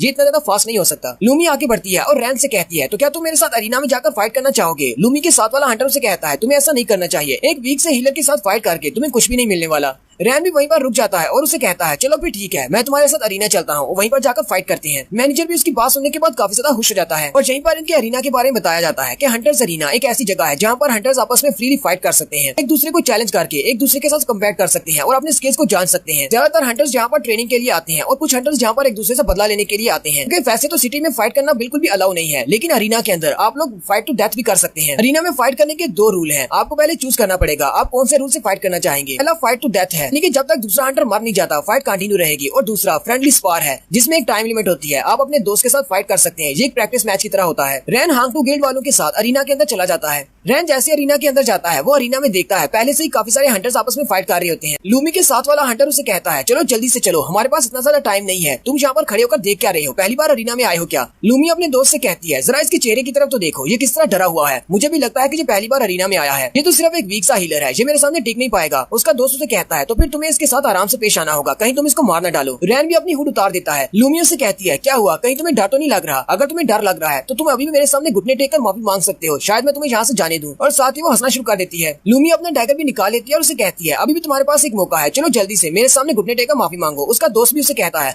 हाँ लड़की, तुम्हारे पास अभी एक मौका है, हमसे माफी मांग लो और यहाँ से चले जाओ, नहीं तो बाद में तुम्हें बहुत ज्यादा पछताना पड़ सकता है। रैन उसे कहता है नहीं, मैं तुमसे फाइट करूंगा। उसी वक्त अरीना का मैनेजर आता है और उनसे कहता है मैं इस अरीना का मैनेजर हूँ, फाइट करने से पहले तुम दोनों को यहाँ पर अपनी रजिस्ट्रेशन करवाना होगी और साथ ही मुझे तुम दोनों से ये भी जानना है कि तुम दोनों किस तरह के कंपटीशन को चूज करोगे। लूमी उस मैनेजर से कहती है हम सब लोग यहाँ पर फ्रेंडली मैच के लिए आए हैं, मैं इस लड़के को जरा तमीज सिखाना चाहती हूँ, मैं इसे दिखाना चाहती हूँ कि घुटने टेकर माफी कैसे मांगी जाती है। और साथ ही वो दोनों फिर से हंसना शुरू कर देते हैं, लूमी और उसका दोस्त। फिर मैनेजर रैन के पास जाता है और उसे कहता है तुम्हारा इस बारे में क्या ख्याल है, क्या तुम कोई अलग सी कैटेगरी चूज करना चाहोगे, कहीं तुम्हें इस सबसे कोई ऑब्जेक्शन तो नहीं है। रैन उसे कहता है हाँ मुझे ऑब्जेक्शन है, मुझे फ्रेंडली स्पार नहीं करना, मुझे फाइट टू डेथ चूज करना है। मैनेजर भी उसकी बात सुनकर बहुत ज्यादा हैरान हो जाता है। मैनेजर उसे कहता है तुम ऐसी फाइट टू डेथ चूज नहीं कर सकते, अगर तुम्हें फाइट टू डेथ चूज करना है तो तुम्हारे पास एक एग्रीमेंट होना चाहिए जो कि हिडन बॉस से मिलता है। लूमी उसे कहती है लड़के, लगता है कि तुम्हें मरने की बहुत ज्यादा जल्दी है, शायद तुम्हें अरीना के रूल्स के बारे में नहीं पता, बिना हिडन बॉस के एग्रीमेंट के तुम यहाँ पर फाइट टू डेथ नहीं कर सकते। जितने ज्यादा वीक हंटर तुम हो, मुझे नहीं लगता कि तुमने कभी एबिस एग्रीमेंट के बारे में सुना होगा और तुमने तो कभी हिडन बॉस को देखा भी नहीं होगा। रैन जल्दी से अपने पास एक छोटा सा कागज का टुकड़ा निकालता है और कहता है क्या तुम सब लोग इसकी बात कर रहे हो। वो मैनेजर उस कागज के टुकड़े को उससे ले लेता है और कहता है हाँ हम लोग इसी एबिस एग्रीमेंट की बात कर रहे हैं। इस एग्रीमेंट को देखते ही वहाँ पर जितने भी लोग दूसरों की फाइट देख रहे होते हैं वो सारे इस फाइट को देखने के लिए आ जाते हैं और कहते हैं उस लड़की के पास एक एबिस एग्रीमेंट है, इस फाइट को देखने में बहुत ज्यादा मजा आएगा। लूमी से कहती है तुम्हारे पास एक हिडन बॉस का एग्रीमेंट कैसे हो सकता है, तुम तो सिर्फ अपने ब्रॉन्ज रैंक पर हो। उसका दोस्त भी चिल्लाते हुए रैन से कहता है तुम एक हिडन बॉस से कैसे फाइट कर सकते हो, तुम तो इतने ज्यादा वीक हो, लगता है कि तुमने इस एबिस एग्रीमेंट को किसी से चोरी किया है। लूमी भी यही कह रही होती है ऐसा नामुमकिन है, इसके पास एबिस एग्रीमेंट नहीं होना चाहिए। रैन उस मैनेजर से कहता है मैंने तुम्हें एबिस एग्रीमेंट दे दिया है, अब क्या मैं इसके साथ फाइट टू डेथ कर सकता हूँ या नहीं। मैनेजर उसे कहता है हाँ क्यों नहीं, तुम इसके साथ फाइट कर सकते हो। जब तुम्हारे पास ये एग्रीमेंट होता है तो दूसरी साइड वाले को मजबूरन तुमसे फाइट टू डेथ करना पड़ती है। मैनेजर उनसे कहता है मैं तुम दोनों के डेटा को पहले सिस्टम में अपडेट कर दूं, उसके बाद तुम दोनों फाइट कर सकते हो। फाइट देखने वाले भी बहुत ज्यादा एक्साइटेड होते हैं और अपने दोस्तों को भी बुला रहे होते हैं जल्दी से यहाँ पर आ जाओ, फाइट टू डेथ होने वाली है। जो लोग वहाँ पर आपस में फाइट कर रहे होते हैं वो भी अपनी फाइट छोड़कर इनकी फाइट देखने के लिए आ जाते हैं और कहते हैं हम लोग इस चांस को मिस नहीं करने वाले, फाइट टू डेथ देखने में बहुत ज्यादा मजा है। उनमें से एक कहता है मैं पहली बार फाइट टू डेथ का मैच देखने वाला हूँ, चलो देखते हैं इसमें कितना मजा आता है। वो सब आपस में डिस्कस कर रहे होते हैं, लगता है कि इन दोनों के दरमियान में कोई बहुत बड़ा झगड़ा हुआ होगा जिस वजह से ये दोनों फाइट टू डेथ कर रहे हैं। दूसरा कहता है लगता है कि डंजन के अंदर ट्रेजर की लूट को लेकर कोई मसला होगा और फिर मैनेजर उन दोनों के स्टेटस को अपडेट कर देता है, यानी उन दोनों की पिक्चर के साथ उनका सारा स्टेटस बताया जाता है कि कौन कौन दो लोग फाइट करने वाले हैं। तो उनके उस स्टेटस के मुताबिक एक तरफ हमारा रैन है जिसने अभी तक एक भी अरीना फाइट नहीं की हुई और ना ही कोई जीती है और ना ही कोई हारी है, जबकि दूसरी तरफ असैसिन टाइप की लड़की जिसका नाम लूमी है जिसने टोटल 18 बार इस अरीना में फाइट किया है, जिसमें से 16 जीती है और 2 ड्रा हुई है और एक भी नहीं हारी। लूमी उससे कहती है अब तुमने जबकि मेरे स्टेटस को देख लिया है, क्या तुम्हें पता चला कि मैं कितनी बार जीत चुकी हूँ। अगर तुम्हें अपने फैसले पर पछतावा हो रहा है फाइट टू डेथ मैच के लिए तो फिर फिक्र मत करो, मैं तुम्हारी बॉडी को डिस्टॉर्ट नहीं करूंगी। वो सारे लोग जो कि फाइट देखने के लिए आए होते हैं वो उनके स्टेटस देखने के बाद कहते हैं ये लड़का तो एक हीलर है, क्या यहाँ पर कोई मजाक हो रहा है, एक हीलर किसी असैसिन के साथ कैसे फाइट कर सकता है। हमें तो लगा था ये फाइट बहुत ज्यादा इंटरेस्टिंग होगी, इस फाइट को देखने में कोई भी मजा नहीं है, हम सब लोग वापस जा रहे हैं, ये लड़का तो बस यहाँ पर मरने के लिए आया है, ये फाइट तो स्टार्ट होने से पहले ही खत्म हो जाएगी। लूमी भी बहुत ज्यादा एक्साइटेड हो जाती है और अपने वेपन को सामने करते हुए कहती है छोटे लड़के तो फिर मैं इस फाइट को स्टार्ट करने वाली हूँ। लूमी अपना डैगर निकाल लेती है और उस पर अटैक करने के लिए रेडी होती है, जबकि रैन उसे कहता है तुम सब लोग बहुत ज्यादा बकवास करते हो,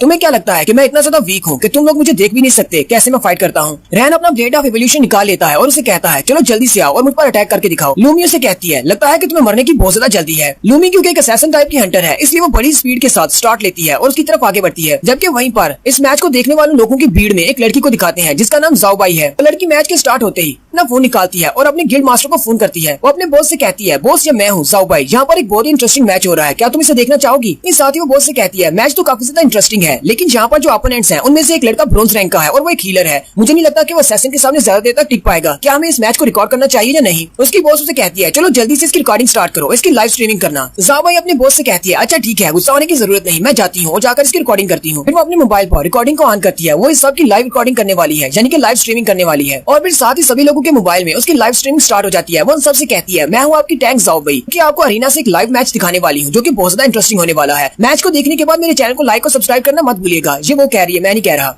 सारी की सारी जनता बहुत ज्यादा एक्साइटेड हो जाती है क्योंकि मैच स्टार्ट होने वाला है। लूमी उसे फिर से कहती है मैं तुम्हें फिर से एक चांस दे रही हूँ, मेरे सामने घुटने टेक दो, मैं तुम्हें जिंदा छोड़ दूंगी। रैन उसे कहता है अब ऐसा नहीं हो सकता, मैं तुम्हें दिखाता हूँ कि मैं किस काबिल हूँ। लूमी बड़ी स्पीड के साथ आगे बढ़ती है। लूमी की स्पीड इतनी ज्यादा होती है कि वो किसी को भी दिखाई नहीं देती क्योंकि वो एक असैसिन टाइप की हंटर है, इसलिए असैसिन्स के पास स्पीड होनी चाहिए। लूमी कहती है थोड़ी देर पहले इसने मेरी गर्दन पर तलवार रख ली थी, मुझे नहीं पता इसने कैसे किया लेकिन इसकी लिमिट है, मैं एक असैसिन टाइप की हंटर हूँ, मेरे पास सबसे ज्यादा मेरे पास मेरी स्पीड है। लूमी बड़ी स्पीड के साथ रैन के कभी इस तरफ जाती है कभी उस तरफ जाती है, यानी कि वो उसके चक्कर लगाना शुरू कर देती है और उसे कहती है हंटर्स जो कि हीलर लेवल के होते हैं वो सारे कचरा होते हैं, वो लोग असैसिन के साथ मैच अप नहीं कर सकते, तुम तो मेरे शैडो को भी नहीं देख पाओगे, मेरी स्पीड इतनी ज्यादा है। रैन उसकी बात सुनने के बाद हंसना शुरू कर देता है और कहता है तुम्हें लगता है कि तुम्हारी स्पीड मुझसे ज्यादा है। जबकि लूमी सोच रही होती है ये लड़का तो बहुत ज्यादा कॉन्फिडेंट लग रहा है, लेकिन मुझे नहीं लगता कि मेरे अटैक करने के बाद इसका कॉन्फिडेंस इसके पास रहेगा। लूमी बड़ी स्पीड के साथ उसके इर्द गिर्द घूमने के बाद अपने एक स्पेशल स्किल को यूज करती है जिसका नाम बैक स्टैब होता है, और यहीं पर बैक स्टैब के बारे में बताया जाता है कि बैक स्टैब से होता क्या है। बैक स्टैब में ये होता है कि उसे सिर्फ बैक साइड से अटैक करना होता है और इसकी वजह से उसकी अटैक पावर 15% तक बढ़ जाती है, और साथ ही उसका जो टारगेट होता है वो 1.5 सेकंड्स के लिए वहीं पर स्टन हो जाता है, यानी कि अपनी जगह से हिल नहीं पाता। लूमी अपने दोनों डैगर्स को लेकर बैक स्टैब करती है, लेकिन हमारा हीरो वहाँ से साइड पे हो जाता है, यानी कि वो उसे डॉज कर लेता है। देखने वाले सारे बहुत ज्यादा हैरान हो जाते हैं और कहते हैं ऐसा कैसे हो सकता है, क्या इसने अभी भी बैक स्टैब को डॉज कर लिया? आखिर एक हीलर इतना ज्यादा तेज कैसे हो सकता है कि ये एक असैसिन की बैक स्टैब को डॉज कर सके? लूमी भी काफी ज्यादा हैरान होती है और कहती है ऐसा कैसे हो सकता है, क्या इसने मेरे बैक स्टैब मूव को पहले से देख लिया था? लेकिन ये तो सिर्फ एक हीलर है, इसके पास इतनी स्पीड नहीं है। रैन जो कि उसके पीछे खड़ा होता है उसे कहता है तो ये तुम्हारी स्पीड है जिसके बारे में तुम बहुत बड़ी लंबी लंबी छोड़ रही थी, तुम्हारी ये स्पीड मेरे सामने तो गूंगे की स्पीड से भी कम है। लूमी उसकी पावर लेवल को महसूस करते हुए कहती है ये तो सिर्फ अपने ब्रोंज लेवल पर है, और साथ ही वो फिर से उठकर खड़ी हो जाती है और कहती है लड़के इस बार तुम बहुत ज्यादा लकी थे जो तुमने मेरे अटैक को डॉज कर लिया, लेकिन अगली बार नहीं हो पाएगा। साथ ही वो अपनी और उसके स्टेटस के बारे में देखती है और उसका लेवल और उसकी स्ट्रेंथ को देखती है। हालांकि रैन का लेवल उससे ज्यादा है लेकिन उसकी स्ट्रेंथ उससे बहुत ज्यादा कम है, क्योंकि वो एक हीलर है। असैसिन टाइप के सामने उसकी स्ट्रेंथ उससे बहुत ज्यादा कम है। लूमी उसे कहती है मैं तो अपने वेपन्स के बिना भी अपनी स्ट्रेंथ से इसको क्रश कर सकती हूँ। अपने दोनों डैगर्स को पीछे की तरफ कर लेती है और उसे पंच मारने के लिए आगे बढ़ती है और कहती है मेरा रैंक इससे हाई है, ये ब्रोंज रैंक पे है, मैं गोल्ड रैंक पे हूँ। वो बड़ी स्पीड के साथ आगे बढ़ती है और रैन को एक जबरदस्त पंच मारती है, लेकिन रैन उसके पंच को अपने एक ही हाथ से रोक लेता है और कहता है तुम्हारे पंच में तो जरा भी दम नहीं है। सारे लोग जो देखकर बहुत ज्यादा हैरान हो जाते हैं। लूमी उससे कहती है ऐसा कैसे हो सकता है, कहीं ऐसा तो नहीं तुम अपने रैंक को छुपाने की कोशिश कर रही हो, कहीं तुम कोई फॉल्स रैंकर तो नहीं हो? जनता भी बातें करना शुरू कर देती है और कहती है हीलर इतना ज्यादा कमजोर लगता नहीं है, एक असैसिन के पंच को रोकना इतना भी आसान काम नहीं। लगता है कि ये हीलर एक फॉल्स रैंकर है, ये हमें सिर्फ इतना दिखा रहा है कि ये ब्रोंज रैंक पे है, लेकिन इसकी स्ट्रेंथ तो गोल्ड रैंक से भी ज्यादा है। लूमी रैन से कहती है लगता है कि मुझे सीरियस होना पड़ेगा, क्योंकि अगर तुम एक फॉल्स रैंकर हो तो तुम मुझसे काफी ज्यादा स्ट्रॉन्ग हो सकते हो। अगर मैं तुम्हारे सामने सीरियस नहीं होती तो मैं तुम्हारे हाथों से मारी जाऊंगी। और साथ ही वो अपनी इनेट एबिलिटी जो कि सबसे ज्यादा स्पेशल एबिलिटी होती है को एक्टिवेट करती है, जो कि ब्लड मिस्ट होती है, जहाँ पर उसे मिस्ट ऑफ डिसेप्शन भी कह सकते हैं, धोखे की मिस्ट। जैसे वो उस मिस्ट को रिलीज करती है एक ब्लड कलर की मिस्ट वहाँ पर फैल जाती है और वो रैंक को कवर कर लेती है। लूमी उसे कहती है इस बात से फर्क नहीं पड़ता कि तुम एक फॉल्स रैंकर हो, चाहे तुम्हारा रैंक कितना भी क्यों ना हो, एक बार मैंने अपनी इनेट एबिलिटी को एक्टिवेट कर दिया उसके बाद तुम इससे नहीं बच पाओगे। रैन उसके मिस्ट में हाथ फेरते हुए कहता है तुम्हारी मिस्ट तो बिल्कुल ऐसे लग रही है जैसे ये बहता हुआ पानी हो। फिर वो अपने ब्लेड ऑफ इवोल्यूशन को सामने की तरफ करते हुए कहता है सॉरी पर तुम्हारी ये इनेट एबिलिटी मेरे सामने बिल्कुल बेकार है, क्योंकि ये एबिलिटी नहीं ये तो कचरा है। और साथ ही वो अपने पेट्रिफिकेशन के इफेक्ट को एक्टिवेट करता है और अपनी स्वर्ड को उस मिस्ट में घुमाना शुरू कर देता है। पेट्रिफिकेशन आपको याद होगी, ये जिस भी चीज को टच करेगा वो पत्थर बन जाएगी। देखने वाली जनता भी जो देखकर बहुत ज्यादा हैरान हो जाती है और कहती है आज ये लड़का करने की क्या कोशिश कर रहा है, क्या ये अपनी तलवार को पंखा बनाकर इस सारी मिस्ट को यहाँ पर हवा देकर उड़ाने की कोशिश कर रहा है? इस लड़के को देखकर लगता तो नहीं ये इस फाइट के लिए सीरियस है। उनमें से एक लड़की उनसे कहती है जरा गौर से देखो, क्या तुमने नोटिस नहीं किया उसके इर्द गिर्द जो ब्लड मिस्ट है वो कम होती जा रही है? वो सारी हंटर जो देखकर बहुत ज्यादा चौंक जाते हैं और कहते हैं ऐसा कैसे हो सकता है, हमने तो कभी इस बारे में सोचा ही नहीं था कि अपनी तलवार को पंखा बनाकर हम इसकी मिस्ट को उड़ा सकते हैं। अगर ये लड़का इस तरह का कोई आइडिया इस्तेमाल करके एक असैसिन को हरा सकता है तो ये तो बहुत बड़ा जोक होगा। लेकिन असल में वो ये बात नहीं देख पा रहे होते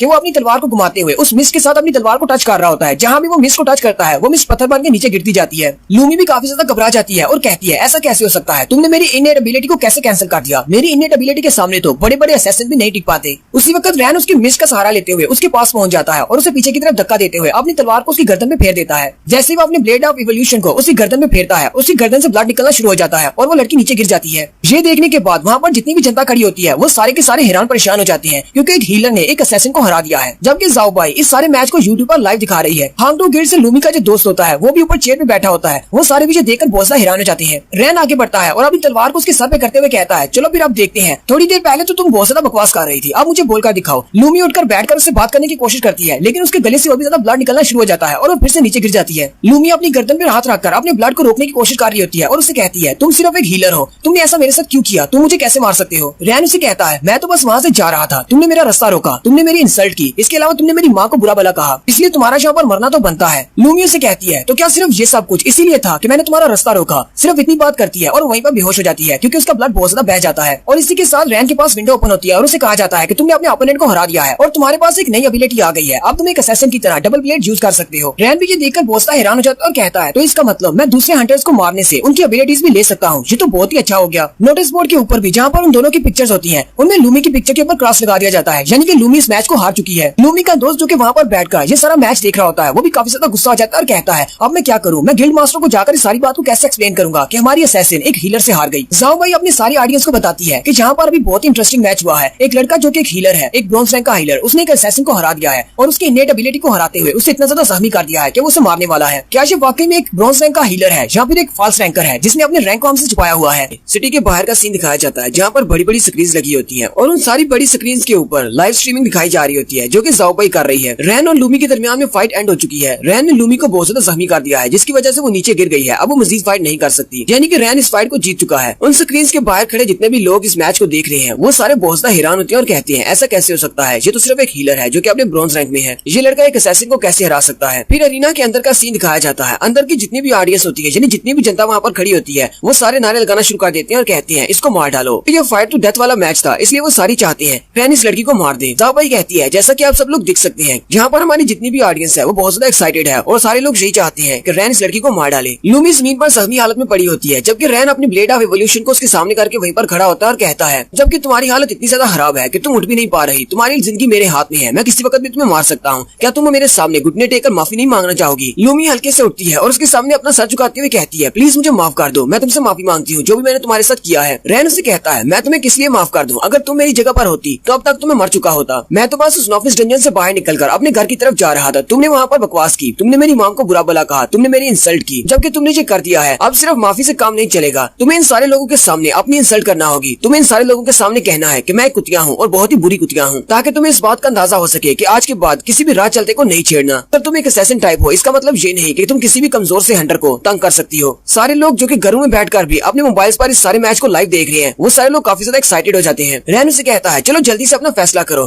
क्या तुम वही करोगी जो मैंने तुमसे कहा है या फिर तुम मेरे हाथों से मरना चाहती हो। लूमी उसे कहती है ठीक है मुझे समझ आ गई, कहती हूँ। लूमी जैसे ही उठकर उसे कहने लगती है उसी वक्त ऊपर का सीन दिखाते हैं। उसके गिल्ड का जो दोस्त ऊपर बैठा होता है वो बहुत ज्यादा गुस्सा हो जाता है और उनसे कहता है साइड पर हटो, मैं उसे बचाने के लिए जा रहा हूँ। उसके साथी उसे कहते हैं बिग ब्रो तुम्हें वहाँ पर नहीं जाना चाहिए। अब जबकि लूमी उससे हार चुकी है और अगर लूमी लाइव स्ट्रीम में उससे माफी मांगती है तो हमारे गिल्ड का नाम खराब हो जाएगा, बॉस तो और भी ज्यादा गुस्सा हो जाएंगे। जबकि यहीं पर जाओ भाई की बॉस का भी सीन दिखाते हैं जो कि अपने घर में बैठी अपने मोबाइल में सारी लाइव स्ट्रीमिंग देख रही है। लूमी रैन से कहती है ठीक है मैं कहती हूँ मैंने गलती की थी, मैं कुतिया हूँ और बहुत ही बुरी कुतिया हूँ। जाओ भाई की बॉस कहती है ये लड़का तो वाकई में बहुत ज्यादा स्पेशल है, इस लड़के ने तो हमारी लाइव स्ट्रीमिंग का सारा रिकॉर्ड तोड़ दिया। के साथ एक और लड़की खड़ी होती है और बॉस से कहती है बॉस आपने बिल्कुल ठीक कहा, हमारे व्यूज बहुत ज्यादा बढ़ गए हैं, इतने व्यूज तो हमें किसी भी वीडियो पर नहीं आए। बॉस उसे कहती है यहाँ पर सिर्फ व्यूज की बात नहीं हो रही, जरा गौर से देखो इस लड़के की तरफ, वो सिर्फ एक ब्रॉन्ज रैंक का हीलर है फिर भी उसने एक असैसिन को हरा दिया है, हमें थोड़ा बड़ा सोचना चाहिए। वो लड़की उसे कहती है बॉस आपके कहने का क्या मतलब है, ये लड़का रैंकिंग को चेंज करने वाला है। बॉस उसे कहती है हाँ बिल्कुल तुमने बिल्कुल ठीक सोचा है, यही लड़का हमारा टिकट बनेगा गिल्ड को रिवाइव करने के लिए। हम लोग इस लड़के की मदद से अपने गिल्ड को फिर से ऊंचा नाम दे सकते हैं। नेक्स्ट सीन अरीना के बाहर का दिखाया जाता है। जब लूमी वो सब कुछ कर देती है रैन उसको जिंदा छोड़ देता है और वो बाहर आ जाता है। बाहर सारे लोग उसे घेर लेते हैं और कहते हैं तुम तो वाकई में बहुत बड़े जीनियस हो। कुछ हीलर उसे कहते हैं तुम हमारे हीलर्स के लिए रोल मॉडल हो। एक लड़का उसे कहता है प्लीज मुझे अपना वीचैट का नंबर दे दो, मैं तुम्हें अपने ग्रुप में ऐड करना चाहता हूँ। जबकि रैन उन सब की बातें सुनने के बाद आगे बढ़ जाता है और कहता है फ्यूचर में हांग टू ग्रुप वाले अब मेरे दुश्मन बन जाएंगे क्योंकि वो इस बात को कभी नहीं भूलेंगे, मैंने लाइव स्ट्रीमिंग में उनके ग्रुप की बेइज्जती कर दी है। रैन कहता है अब जबकि मुझे पता है कि हांग टू ग्रुप वाले मेरे पीछे जरूर आएंगे तो मुझे और भी ज्यादा प्रैक्टिस करना होगी ताकि मैं अपने आप को बहुत ज्यादा स्ट्रॉन्ग बना सकूं। और साथ ही वो कहता है चाहे जो भी हो मैं अपने इस फैसले पर पछताने नहीं वाला कि मैंने उस लड़की के साथ फाइट करके सबके सामने उसकी इंसल्ट की। नेक्स्ट सीन हांग टू गिल्ड का दिखाया जाता है। लूमी जो कि अभी भी जिंदा है लेकिन वो बहुत ज्यादा जख्मी है, उसे उठाकर हांग टू ग्रुप के हेडक्वार्टर में ले जाया जाता है जहाँ पर बॉस बहुत ज्यादा गुस्से में होता है। बॉस के पास एक हंटर होता है, बॉस अपने हंटर से उसे मारने लगता है लेकिन लूमी का दोस्त उसके सामने खड़ा हो जाता है। बॉस अपने हंटर से उसके ऊपर भी अटैक करता है और कहता है साइड पर हो जाओ, इस कुतिया ने हमारे हांग टू ग्रुप का नाम बदनाम कर दिया है, मैं तो इसे मार डालूंगा। बॉस उसे भी कहता है जबकि तुम्हें पता है कि इस लड़की ने हमारे हांग टू गिल्ड का नाम खराब कर दिया है फिर भी तुम इसे वापस उठाकर क्यों ले आए हो, मैं इसे मार डालूंगा, इसे वहीं पर मर जाना चाहिए था। और साथ ही वो अपने हंटर से उसके ऊपर अटैक करता है। वो बेचारी पहले से जख्मी होती है, हंटर के अटैक की वजह से उसकी बॉडी से और भी ज्यादा ब्लड निकलना शुरू हो जाता है। हांग टू का बॉस बार बार अपने हंटर से उसके ऊपर अटैक करता है और लूमी बेचारी चलाने के अलावा कुछ भी नहीं कर पाती क्योंकि उन्होंने उसे बांध कर रखा होता है। बॉस आगे बढ़ता है और उसका गला पकड़कर कहता है तुम्हें अपने आप को कुतिया कहने में बहुत ज्यादा मजा आता है तो फिर ठीक है, अब मैं तुम्हें दिखाता हूँ कि कुतिया की क्या हालत होती है। और एक बात अच्छी तरह से जान लो, मेरे हांग टू गिल्ड की इज्जत के सामने तुम्हारी इज्जत कुछ भी नहीं है, तुम्हारी जान भी कुछ नहीं। हांग टू गिल्ड के बॉस के पास एक बहुत ही डेंजरस सा कुत्ता भी होता है कि वहीं पर बैठकर अपने मुंह से लात टपका रहा होता है, जैसे कि उसे पता है बॉस इस लड़की को मारने के बाद इस लड़की को खाने के लिए उसे देने वाला है। लेकिन यहाँ पर एक नए कैरेक्टर की एंट्री होती है। वो पीछे बैठा उनसे कहता है अब जबकि तुम लोग इससे बहुत ज्यादा नफरत करते हो और ये लड़की पहले से बेहोश हो चुकी है, क्यों ना तुम इस लड़की को मुझे बेच दो। लूमी का दोस्त भी काफी ज्यादा गुस्सा हो जाता है। जबकि हांग टू ग्रुप का बॉस भी पीछे की तरफ देखता है तो कुछ कुर्सी के ऊपर एक नया कैरेक्टर बैठा होता है, उसका नाम मिस्टर ट्रेडर होता है। ये एक स्पेशल कैरेक्टर है जो जहाँ भी चाहे वहाँ पर आ सकता है और खासतौर पर जो दूसरे ग्रुप्स में जाता है और वहाँ से लोगों को खरीदता है। मिस्टर ट्रेडर उसे कहता है, तो फिर तुमने क्या फैसला किया? चलो जल्दी से बताओ, क्या तुम इस लड़की को मुझे बेचोगे? लूमी का दोस्त ये बात सुनकर बहुत ज्यादा गुस्सा हो जाता है और मिस्टर ट्रेडर के ऊपर अटैक करने के लिए जल्दी से भागते हुए आगे जाता है। हंग टू गिल्ड का बॉस उसे रोकने की कोशिश करता है, लेकिन वो गुस्से में होता है, इसलिए उसकी बात नहीं सुनता। लूमी का दोस्त जैसे ही उसके करीब पहुंचता है, मिस्टर ट्रेडर अपनी उंगली को हल्का सा फ्लिक करता है और उसकी उंगली के अंदर से एक छोटी सी एनर्जी बीम निकलती है जो कि सीधी सामने की तरफ जाती है। लूमी का दोस्त जो कि भागता हुआ मिस्टर ट्रेडर के ऊपर अटैक करने के लिए आ रहा होता है, रास्ते में उसका एक बाजू कट जाता है। मिस्टर ट्रेडर का अटैक इतना ज्यादा पावरफुल होता है कि न सिर्फ उसका एक बाजू कट जाता है बल्कि पीछे वाली दीवार में एक बड़ा सा होल हो जाता है। लूमी का दोस्त अपने कटे हुए बाजू पर हाथ रखते हुए चिल्लाना शुरू कर देता है और कहता है, मेरा बाजू, मेरा बाजू। वो अपने बाजू से बहते हुए खून को रोकने की कोशिश कर रहा होता है और वहीं पर नीचे गिरकर चिल्लाना शुरू कर देता है। हांग टू ग्रुप का लीडर आगे बढ़ता है और मिस्टर ट्रेडर से कहता है, मैं अपने लड़के की तरफ से आपसे माफी चाहता हूँ। जबकि बॉस के कुत्ते को भी दिखाते हैं जो कि थोड़ी देर पहले बहुत ही गुस्से के साथ लूमी की तरफ देख रहा था। अब वो मिस्टर ट्रेडर को देखकर बहुत ज्यादा डर जाता है और एक शरीफ सा कुत्ता बन जाता है। बॉस आगे बढ़ता है और मिस्टर ट्रेडर के सामने जाकर अपना सर झुकाते हुए कहता है, मिस्टर ट्रेडर, इस लड़के को नहीं पता कि आप कौन है, इसीलिए इसने आपके ऊपर अटैक करने की कोशिश की। इस लड़के की तरफ से मैं आपसे माफी मांगता हूँ, प्लीज इस लड़के को छोड़ दे। मिस्टर ट्रेडर अपनी कुर्सी से उठकर खड़ा हो जाता है और बॉस से कहता है, चलो फिर जल्दी से बताओ तुमने क्या डिसाइड किया, इस लड़की को बेचोगे या नहीं? बॉस मिस्टर ट्रेडर से कहता है, हाँ क्यों नहीं, लूमी आज के बाद आपकी है, आप इसे ले जा सकते हैं। मिस्टर ट्रेडर उठकर सीधा लूमी के पास चला जाता है, तो सीधा जाकर लूमी के चेहरे पे हाथ रखता है और कहता है, ये तो एक बहुत ही अच्छा टेस्ट सब्जेक्ट है, तुम्हारे पैसे तुम्हें 3 दिन तक मिल जाएंगे। अभी मैं यहाँ से जा रहा हूँ, फ्यूचर में अगर मुझे तुमसे कुछ चीज खरीदना हुई तो मैं यहाँ पर जरूर आऊंगा। साथ ही एक बड़ा सा भवंडर सा उड़ता है और वो वहाँ से गायब हो जाता है। बॉस भी काफी ज्यादा हैरान होता है। उसके जाने के बाद बॉस कहता है, अचानक जी यहाँ पर क्या करने के लिए आ गया? लूमी का दोस्त चिल्ला चिल्लाकर बॉस से कह रहा होता है, बॉस प्लीज मुझे बचाओ, मुझे बहुत ज्यादा दर्द हो रहा है। बॉस अपने लोगों से कहता है, चलो जल्दी करो और इस बेवकूफ को हॉस्पिटल लेकर जाओ, इसका इलाज करवाओ। बॉस कहता है, मिस्टर ट्रेडर को लूमी क्यों चाहिए? वो यहाँ पर लूमी को लेने के लिए क्यों आया है? और यहीं पर बॉस में मिस्टर ट्रेडर के बारे में बताता है कि इसका असली नाम बैरन है। इसे मिस्टर ट्रेडर इसलिए कहा जाता है क्योंकि ये सारे गिल्ड्स के अंदर जाता है और वहाँ से जाकर इसी तरह के हंटर्स को खरीदता है। जब चाहे वहाँ पर जा सकता है और जिससे भी चाहे जिस हंटर को भी खरीद सकता है। सिर्फ एक नहीं, ये जितने चाहे हंटर्स को खरीद सकता है। और एक और बात, आप लोग इसको मना नहीं कर सकते। अगर ये आपसे आकर कहता है कि इस बंदे को खरीदना चाहता है, आप इसको रिफ्यूज नहीं कर सकते। अगर आप लोग इसकी ऑफर को मना करते हैं और इसके साथ ट्रेड नहीं करते तो ये आपके पूरे के पूरे गिल्ड को डिस्ट्रॉय कर देगा। ये अकेला इतना ज्यादा पावरफुल है कि ये हमारे पूरे गिल्ड को डिस्ट्रॉय कर सकता है। वो अपनी चेयर पे बैठ जाता है और कहता है, जब ट्रेडर यहाँ से अपनी चीज लेकर चला जाता है तो कुछ दिन के बाद वो पैसे भी भिजवा देता है और साथ में अपनी कॉन्टेक्ट इन्फॉर्मेशन बेचता है। अगर हमारे पास पैसे हैं तो हम लोग ट्रेडर से कुछ भी पूछ सकते हैं, किसी भी चीज के बारे में, जो भी हमें चाहिए हम लोग उससे वो मंगवा सकते हैं। हांग टू ग्रुप का बॉस काफी ज्यादा खुश होता है और कहता है, वैसे ये ऑफर इतनी ज्यादा बुरी नहीं है, मेरे पास ट्रेडर के कॉन्टेक्ट इन्फॉर्मेशन आने वाली है, मैं उससे कुछ भी पूछ सकता हूँ। लेकिन बुरा तो ये है कि मैंने एक ही दिन में अपने 2 टॉप क्लास के हंटर्स को खो दिया है। और साथ ही बॉस कहता है, उस ब्रॉन्ज रैंक के हीलर को मरना होगा। नेक्स्ट सीन मिस्टर ट्रेडर का दिखाया जाता है जो कि शहर के बाहर एक बंद फैक्ट्री के सामने अपीयर होता है। उसने लूमी को अपने कंधे पे उठा रखा होता है। वो लूमी को वहीं पर जमीन पर रखता है और अपने पास एक स्पेशल क्रिस्टल निकालता है और यहीं पर उस क्रिस्टल के बारे में बताया जाता है कि उस स्पेशल क्रिस्टल को ट्रांसफॉर्मेशन स्टोन कहा जाता है और उसका ग्रेड लेजेंडरी है। लेकिन उसके यूज के बारे में कुछ नहीं बताया जाता कि ये किस लिए यूज किया जाता है। मिस्टर ट्रेडर उस क्रिस्टल को लूमी की बॉडी के ऊपर रखता है और लूमी की बॉडी के अंदर जितनी भी एनर्जी होती है वो सारी की सारी एनर्जी को अपने ट्रांसफॉर्मेशन स्टोन के अंदर स्टोर कर लेता है, जिसकी वजह से उसका क्रिस्टल जो है वो चमकना शुरू हो जाता है। बैरन भी काफी ज्यादा खुश हो जाता है, लेकिन लूमी की बॉडी से उसकी सारी की सारी एनर्जी ले लेने की वजह से लूमी वहीं पर मर जाती है। नेक्स्ट सीन रैन के घर का दिखाया जाता है। रैन अपने वॉशरूम में खड़ा अपने बाल काट रहा होता है और कहता है, अब मैं पहले जैसा बिल्कुल भी नहीं रहा, मैं काफी ज्यादा चेंज हो चुका हूँ। पहले मुझे लोग वीक कहते थे और हर वक्त मेरा मजाक उड़ाते थे, लेकिन आज के बाद ऐसा बिल्कुल भी नहीं होगा। और यहीं पर आरवी उसके ख्याल में आता है और उसे कहता है, हाँ तुम्हें अपनी लाइफ जीना होगी और तुम्हें स्ट्रॉन्ग बनना होगा। रैन शीशे में अपना चेहरा देखता है बाल काटने के बाद, उसे लगता है कि वो पहले से ज्यादा हैंडसम हो गया है, लेकिन लंबे बालों के साथ वो ज्यादा अच्छा लग रहा था। रैन कहता है, आज के बाद कोई भी मुझे वीक नहीं कह पाएगा। लेकिन साथ ही रैन को एक जबरदस्त झटका लगता है। रैन कहता है, ये क्या हो रहा है, कहीं ये कोई आफ्टर इफेक्ट्स तो नहीं है? लगता है कि आज फाइट के दौरान मैंने अपनी बहुत सारी एनर्जी को यूज कर दिया। रैन वापस जाकर अपने बिस्तर पर बैठ जाता है और कहता है, लगता है कि थोड़ी देर पहले जो मैंने अपना स्किल एक्टिवेट किया था उसकी वजह से ये उसके आफ्टर इफेक्ट्स हैं। मुझे क्या पता था कि इसके आफ्टर इफेक्ट्स इतने ज्यादा पावरफुल हो सकते हैं। उसी वक्त रैन को अपने सामने वाली टेबल पर कुछ चमकती हुई चीज दिखाई देती है। ये वही ट्रांसफॉर्मेशन स्टोन है जो कि मिस्टर ट्रेडर ने लूमी की बॉडी से निकाला है। रैन उसको देखकर काफी ज्यादा हैरान हो जाता है और कहता है, ये चीज कहाँ से आई, ये तो पहले यहाँ पर नहीं थी। उसी वक्त बिल्डिंग के बाहर मिस्टर ट्रेडर को दिखाते हैं जो कि छतरी लेकर बाहर खड़ा होता है। अब ये भी यहाँ पर एक मिस्ट्री है कि मिस्टर ट्रेडर ने ट्रांसफॉर्मेशन स्टोन को रैन को क्यों दे दिया है। हंटर एसोसिएशन की जनरल लॉबी का सीन दिखाया जाता है जहाँ पर सारे हंटर्स जाकर अपने लिए मिशन ढूंढते हैं। हमारा रैन भी वहीं पर जाता है। रैन वहाँ पर जाने के बाद कहता है, मैं एक बहुत ही बुरा हीलर हूँ, मुझे काफी अरसा हो गया है एक हंटर बने हुए, लेकिन मेरे जैसे जितने भी दूसरे हीलर्स और हंटर्स हैं उन सभी ने अपनी अपनी इनेट एबिलिटी को अवेकन कर लिया है, लेकिन मैं अभी तक अपनी इनेट एबिलिटी को इन्वेकन नहीं कर पाया। रैन कहता है, अगर हम लोग अपनी इनेट एबिलिटी को खुद से अवेक नहीं कर पाते तो उसके लिए हमें अवेकनिंग स्टोन्स को एब्जॉर्ब करना पड़ता है और वो सारे के सारे अवेकनिंग स्टोन्स हमें ट्रोल हंटर साइट से मिलते हैं। लेकिन असल बात तो ये है कि ट्रोल हंटर साइट पे ये बहुत ज्यादा महंगे बिकते हैं और मेरे पास तो कुछ भी नहीं है। रैन कहता है, अब जबकि मैंने बता दिया है कि मेरे पास कुछ भी नहीं है तो इसका मतलब मुझे ट्रोल माइन में जाकर खुद से इन अवेकनिंग स्टोन्स को इकट्ठा करना पड़ेगा। वहाँ पर जाकर मॉन्स्टर्स का सामना करूंगा और वहाँ से मुझे अवेकनिंग स्टोन्स मिलेंगे। लेकिन मसला ये है कि कोई भी मेरे साथ टीम अप नहीं होना चाहता। वहाँ पर मैं टीम के बिना कैसे जाऊंगा, क्योंकि अगर मैं मॉन्स्टर्स को मारूंगा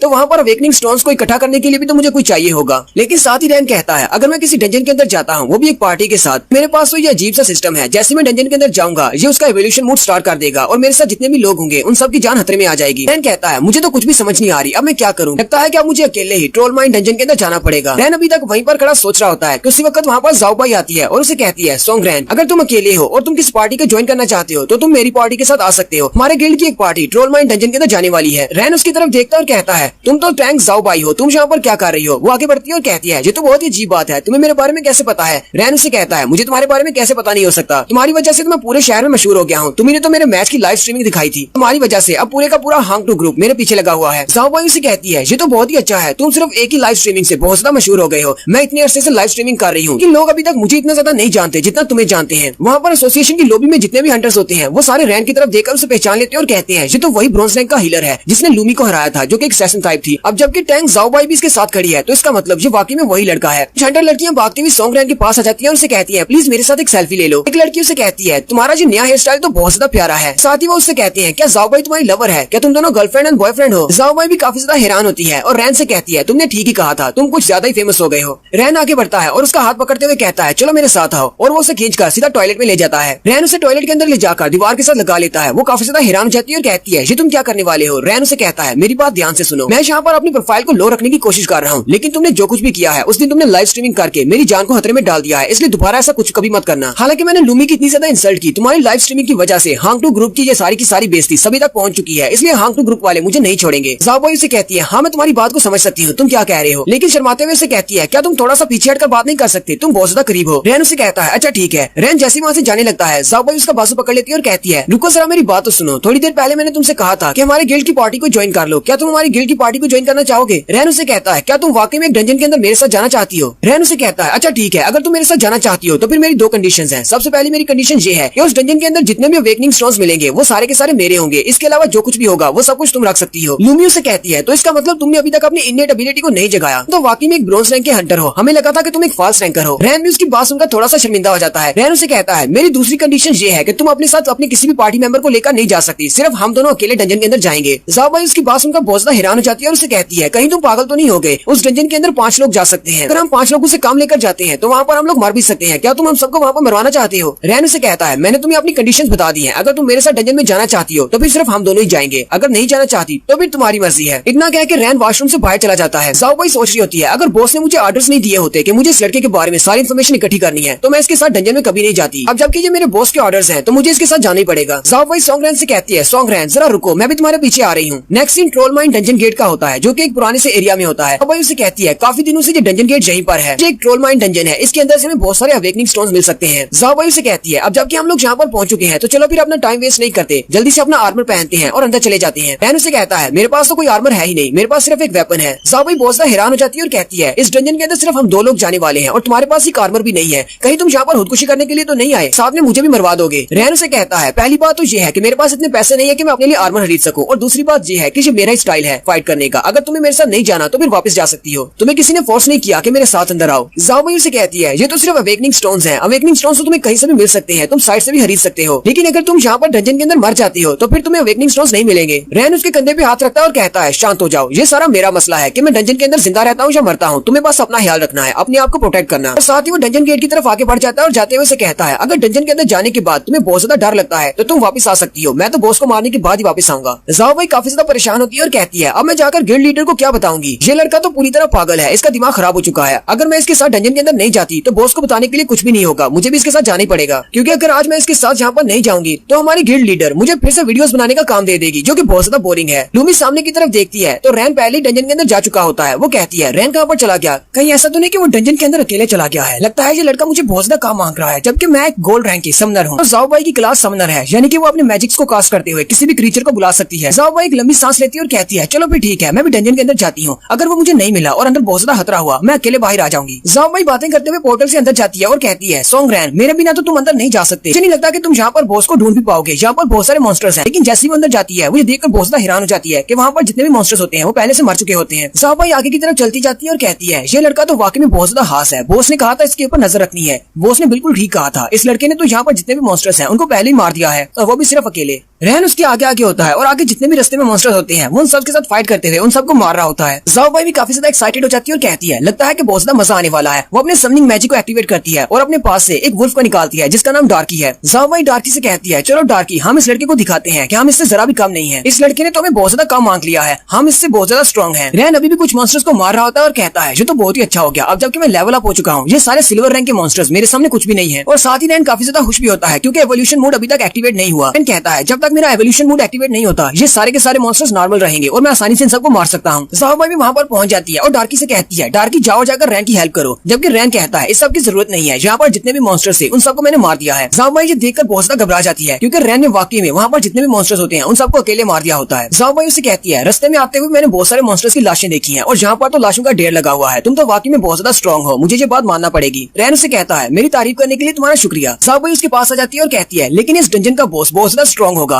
क्योंकि ये एक टीम डंजन है, इसलिए इसके बॉस को तुम अकेले नहीं हरा पाओगे। रैन उसे कहता है जब तक मैं ट्राई नहीं करूंगा मुझे पता कैसे चलेगा कि मैं उसको अकेले हरा सकता हूँ या नहीं। सामने बॉस का रूम होता है लेकिन बॉस के रूम के बाहर दो गार्ड्स खड़े होते हैं। रैन ज़ाओ बाई से कहता है सामने देखो, सामने दो एलीट मॉन्स्टर्स खड़े हैं, मुझे लगता है कि ये दोनों बॉस के रूम को गार्ड कर रहे हैं। हालांकि बाकी के सारे मॉन्स्टर्स सिल्वर रैंक के मॉन्स्टर्स थे और वो इतने ज्यादा स्ट्रॉन्ग नहीं थे, लेकिन ये दोनों गार्ड बहुत ज्यादा स्ट्रॉन्ग होने वाले हैं। उनकी पावर लेवल को देखकर तो लगता है ये एलीट रैंक के मॉन्स्टर्स हैं। रैन ज़ाओ बाई से कहता है अब जबकि हमें पता है कि इस दरवाजे के पीछे बॉस हो सकता है तो क्या तुम इस सब के लिए रेडी हो? वो उसे कहती है हाँ मैं बिल्कुल रेडी हूँ। रैन उसे इशारा करते हुए कहता है ठीक है फिर देखते हैं तुम कितनी ज्यादा स्ट्रॉन्ग हो, ये दोनों गेट कीपर्स तुम्हारे हैं, चलो जल्दी करो इन्हें मार दो। अगर तुम इन दोनों मॉन्स्टर्स को भी नहीं हरा पाओगी तो फिर तुम्हें मेरे साथ आने का कोई हक नहीं, तुम यहाँ से वापस चली जाना, मुझे नहीं लगता कि तुम बॉस से बच पाओगी। ज़ाओ बाई उसे कहती है अब बस भी करो, तुम्हें लगता है कि मैं तुमसे वीक हूँ, तुम एक हीलर हो जबकि मैं एक पावरफुल समनर हूँ। ज़ाओ बाई अपनी डार्की से कहती है डार्की जल्दी से आगे बढ़ो और इसे दिखाओ कि हम लोग क्या कर सकते हैं। डार्की बड़ी स्पीड के साथ भागता हुआ एक एलीट मॉन्स्टर पर अटैक करने के लिए आगे बढ़ता है। डार्की भागते हुए हवा में जंप करता है और साथ ही वो उसे कहती है अपने वेयरवुल्फ वाली फार्म को एक्टिवेट करो और वो वेयरवुल्फ की तरह बन जाता है, यानी कि दो पैरों पर चलने वाला वुल्फ बन जाता है और सीधा उस एलीट मॉन्स्टर के सर पे जाकर बैठ जाता है। लेकिन वो एलीट मॉन्स्टर उसे पीछे की तरफ धकेल देता है कि जल्दी से अपना पंजा सामने की तरफ करके उस पर अटैक करने लगता है। लेकिन उस एलीट मॉन्स्टर के पास उसकी एक शील्ड होती है जो वो सामने की तरफ कर लेता है और अपने आप को उस अटैक से बचा लेता है। फिर ज़ाओ बाई डार्की से कहती है अपने दूसरे स्किल को एक्टिवेट करो और वो अपने दूसरे स्किल को एक्टिवेट करता है जिसमें उसके पंजे बड़े बड़े हो जाते हैं, यानी कि उसके नाखून बड़े हो जाते हैं और उसकी स्ट्रेंथ भी पहले से बहुत ज्यादा बढ़ जाती है। डार्की एक जबरदस्त पंजा मारता है जिससे सामने वाले एलीट मॉन्स्टर की शील्ड दो टुकड़े हो जाती है। साथ ही डार्की अपना रेज मूड एक्टिवेट करता है और दोनों पंजों के साथ उसके ऊपर पंजे मारना स्टार्ट करता है और उसके टुकड़े टुकड़े कर देता है। जबकि रैन भी वहीं पर खड़ा होता है और उसे कहता है ओए काले बिल्ले क्या तुमने उसे मार दिया? क्योंकि रैन ने दूसरे वाले एलीट मॉन्स्टर को मार के उसके सर पे अपना पाँव रखा होता है। रैन ज़ाओ बाई से कहता है तुम लोग तो बहुत ज्यादा स्लो हो, मेरे पास इतना ज्यादा टाइम नहीं है, इसलिए मुझे खुद आगे बढ़ के दूसरे एलीट मॉन्स्टर को खुद ही मारना पड़ा। साथ ही रैन उसकी बेइज्जती करते हुए कहता है तुम्हें क्या लगता है कि तुम यहाँ पर किसी पार्क में घूमने के लिए आई हो? तुम्हारी एबिलिटीज बहुत ज्यादा स्लो है, अपनी स्पीड को बढ़ाओ नहीं तो तुम बॉस के रूम में जाने से पहले ही मारी जाओगी, अभी भी टाइम है, वापस चली जाओ। रैन ने क्योंकि दूसरे वाले एलीट मॉन्स्टर को मार दिया होता है। ज़ाओ बाई से देखकर बहुत ज्यादा हैरान हो जाती है और रैन से कहती है तुमने ऐसा कैसे किया, तुम्हारी स्पीड इतनी ज्यादा कैसे हो सकती है, तुम तो सिर्फ एक हीलर हो और वो भी ब्रॉन्ज रैंक के, मैं एक गोल्ड रैंक की समनर हूँ, मुझसे ज्यादा तुम्हारी स्पीड कैसे हो सकती है? रैन उसे कहता है हाँ मैं एक ब्रॉन्ज रैंक का हीलर हूँ लेकिन मेरी स्पीड तुमसे ज्यादा है। रैन उसे कहता है हाँ ये बात ठीक है कि मेरा फाइटिंग लेवल 37 पर पहुंच चुका है, यानी कि मैं ऑलरेडी गोल्ड लेवल का हंटर बन चुका हूँ, लेकिन अभी तक मुझे प्रमोट नहीं किया गया, मुझे नया रैंक नहीं दिया गया। ज़ाओ बाई उसे कहती है लेकिन ऐसा कैसे हो सकता है, तुम्हें प्रमोट क्यों नहीं किया गया? रैन उसे कहता है ये बात इतनी ज्यादा इंपॉर्टेंट नहीं है, लेकिन ये बात बहुत ज्यादा इंपॉर्टेंट है, मैंने ये देख लिया है कि तुम अपने आप को डिफेंड कर सकती हो, ठीक है तुम मेरे साथ बॉस के रूम में आ सकती हो, चलो अब हम लोग बॉस के रूम में चलते हैं। रैन बॉस के रूम के सामने जाकर खड़ा हो जाता है और उसे कहता है अभी भी तुम्हारे पास एक मौका है, एक बार फिर से सोच लो, अगर तुम इस रूम के अंदर मेरे पीछे पीछे आ जाती हो तो उसके पास यहाँ से निकल नहीं पाओगी जब तक हम बॉस को मार नहीं देते। ज़ाओ बाई उसे कहती है मैं गोल्ड रैंक की समनर हूँ, तुम्हें बार बार मुझे ये याद दिलवाने की जरूरत नहीं है कि मैं तुमसे वीक हूँ। मैंने और डार्की ने बहुत सारी डंजन्स में बहुत सारे मॉन्स्टर बॉस का सामना किया है, इसलिए हम लोग तुम्हारे साथ अंदर जाएंगे। ज़ाओ बाई अपने वेयरफुल डार्की की तारीफ करते हुए कहती है एक मैजिकल बीस्ट है और ये बहुत ज्यादा पावरफुल है, ये अपने पावर लेवल के बराबर के किसी भी मॉन्स्टर को क्रश कर सकता है, उसके टुकड़े टुकड़े कर सकता है। जबकि डार्की भी वहाँ पर बड़े स्टाइल के साथ हाथ बांधकर खड़ा हो जाता है। रैन उसे कहता है अच्छा ठीक है, अगर तुम्हें अपने अंदर इतना ज्यादा कॉन्फिडेंट है तो मैं इस डोर को ओपन करने वाला हूँ, फिर मेरे पीछे आ जाओ। रैन उस दरवाजे को धक्का देते हुए खोल देता है और जैसे वो दरवाजे के अंदर जाता है रैन अपने आप से कह रहा होता है अब सब कुछ अच्छा हो जाए, कहीं ऐसा ना हो कि मुझे फिर से वो बुरी सी आवाज सुननी पड़े। यहाँ पे बुरी सी आवाज से वो कह रहा है कि सिस्टम की आवाज ना सुननी पड़े कि वो इवोल्यूशन मोड को एक्टिवेट कर रहे हैं। ज़ाओ बाई डार्की से कहती है डार्की चलो हम भी इसके पीछे चलते हैं और इसे दिखाते हैं कि हम लोग कितने ज्यादा स्ट्रॉन्ग हैं, इसे लगता है कि हम लोग इससे वीक हैं। फिर वो दोनों भी उसके पीछे पीछे दरवाजे के अंदर चले जाते हैं, लेकिन जैसे वो वहाँ पर एंटर होते हैं उसी वक्त उस रूम के अंदर एक सफेद रंग की रोशनी चमकती है और फिर वो हो जाता है जिसका रैन को डर था, यानी कि उसके पास नोटिफिकेशन आता है, एक विंडो ओपन होती है और उसे कहा जाता है हम लोग बॉस को इवॉल्व कर रहे हैं, सिस्टम का इवोल्यूशन मोड एक्टिवेट हो चुका है, तुम्हारे लिए बॉस को जनरेट किया जा रहा है। रैन कहता है बस इसी की कमी थी। साथ ही फिर से उसके पास नोटिफिकेशन आता है और उसे कहा जाता है तुम्हारे बॉस को जनरेट कर दिया गया है, होप कि तुम इस गेम को बहुत ज्यादा एंजॉय करोगे। इस सामने एक बड़ा सा मॉन्स्टर खड़ा होता है जो कि पहले छोटा होने वाला था, इवोल्यूशन मोड की वजह से वो बहुत ज्यादा बड़ा हो जाता है। ज़ाओ बाई उस बॉस मॉन्स्टर को देखकर बहुत ज्यादा हैरान हो जाती है और कहती है ये बॉस मॉन्स्टर इतना ज्यादा बड़ा कैसे हो सकता है, हम लोग तो एक नॉर्मल रैंक की डंजन के अंदर आए हैं और नॉर्मल रैंक की डंजन के अंदर इतना बड़ा बॉस कैसे हो सकता है, ये तो देखने में बहुत ज्यादा स्ट्रॉन्ग लग रहा है। उस बॉस के हाथ में एक बड़ा सा बैट होता है और वो उनके सामने हंसना शुरू कर देता है। रैन उसे कहता है अब इस बात से क्या फर्क पड़ता है कि ये बॉस कितना ज्यादा स्ट्रॉन्ग है। एक बार हम लोग बॉस के रूम में एंटर हो गए, हम लोग इसे मारे बिना डंजन से बाहर नहीं जा सकते। रैन उस बॉस के सामने खड़ा होता है और कहता है लगता है कि इसके पास बहुत ज्यादा स्ट्रेंथ है लेकिन इसके पास स्पीड नहीं होगी क्योंकि इसका साइज बहुत ज्यादा बड़ा है। लेकिन रैन अभी वहीं पर खड़ा होता है कि उसी वक्त पलक झपकने की स्पीड से वो बॉस उसके ऊपर अपना बैट दे मारता है, जबकि रैन जल्दी से पीछे हट जाता है। रैन उसके बैट के ऊपर अपना पाँव रख लेता है और कहता है लगता है कि ये बॉस इतना ज्यादा सिंपल नहीं है, इसके पास तो स्पीड भी है और स्ट्रेंथ भी है। जाओ भाई उसे कहती है अब ये मत कहना कि तुम इतने बड़े से बॉस मॉन्स्टर को देखकर बहुत ज्यादा डर गए हो इसीलिए उसके सामने हिल नहीं पाए। अगर उस बॉस का बैट तुम्हें लग जाता तो यहीं पर तुम्हारी मौत हो जाती। बॉस मॉन्स्टर फिर से अपने बैट को पीछे की तरफ करता है और घुमाकर रैन को मारने वाला होता है। उसी वक्त जाओ भाई डार्की से कहती है डार्की जाओ जाकर इस पर अटैक करो और इस बॉस मॉन्स्टर को मार डालो। डार्की भागता हुआ वो करता हुआ बड़ी स्पीड के साथ बॉस के ऊपर अटैक करने के लिए आगे जाता है। वो जंप करते हुए बॉस मॉन्स्टर की चेस्ट के ऊपर अपना पंजा मारता है, जबकि बॉस मॉन्स्टर भी आगे से चलाना शुरू कर देता है। डार्की बहुत ज्यादा खुश हो जाता है कि उसके पंजे की वजह से बॉस मॉन्स्टर को बहुत ज्यादा दर्द हो रहा है। लेकिन साथ ही बॉस मॉन्स्टर अपने बैट को घुमाता है और डार्की पर अटैक कर देता है, जिससे डार्की पीछे जाकर गिरता है। डार्की फिर से उठता है और जबरदस्त स्पीड के साथ आगे की तरफ बढ़ता है और उसकी गर्दन को पकड़कर उसे पीछे की तरफ गिरा लेता है। डार्की ने बड़े स्टाइल के साथ उस बॉस मॉन्स्टर की गर्दन को पकड़ रखा होता है और वो बॉस मॉन्स्टर नीचे गिर जाता है। जाओ भाई भी देखकर बहुत ज्यादा खुश हो जाती है और कहती है डार्की तुमने बहुत ही अच्छा काम किया, तुमने इस मॉन्स्टर को हरा दिया है। जाओ भाई कहती है ये बॉस सिर्फ साइज में बड़ा लग रहा था लेकिन ये बॉस तो इतना ज्यादा वीक है कि मेरे डार्की ने इसको हरा दिया। डार्की भी अपने हाथों पर से मिट्टी झाड़ते हुए उठकर खड़ा हो जाता है, वो भी बड़े स्टाइल के साथ। जाओ भाई हंसते हुए आगे बढ़ती है और रैन से कहती है लगता है कि तुम्हें यहाँ पर कुछ भी नहीं करना पड़ा, तुम थोड़ी देर पहले मुझे बहुत ज्यादा वीक कह रहे थे, अब देखो जरा हमने बॉस को अकेले ही मार दिया है। रैन उसे कहता है तुम तो बहुत बड़ी बेवकूफ हो, क्या तुम्हें लगता है कि बॉस इतनी आसानी से मर सकता है। और थोड़ी देर के बाद वो बॉस मॉन्स्टर फिर से उठकर खड़ा हो जाता है। जाओ भाई ये देखकर बहुत ज्यादा हैरान हो जाती है और कहती है यहाँ पर हो क्या रहा है, मेरे डार्की ने इसको मार दिया था, ये फिर से कैसे उठ गया। रैन हंसते हुए उससे कहता है चलो फिर ठीक है, मैं तुम्हें ऑफिशियली वेलकम करता हूँ अपनी डंजन के अंदर, ये डंजन मेरी है। जाओ भाई उसे कहती है तुम्हारी इस बात का क्या मतलब है कि ये तुम्हारी डंजन है। रैन उसे कहता है ये सारी बातें करने के लिए बहुत सारा टाइम है, मैं बाद में तुम्हें एक्सप्लेन कर दूंगा, पहले इसके ऊपर अटैक करते हैं। रैन बॉस के ऊपर अटैक करने के लिए आगे बढ़ जाता है और उसे कहता है किसी भी ओपनिंग के लिए तैयार रहना, जैसे तुम्हें मौका मिलेगा अगर तुम्हारे पास एनर्जी हुई तो मेरी हेल्प करने के लिए अपने डार्की को आगे भेज देना, मैं पहले जाकर इस पर अटैक करता हूँ।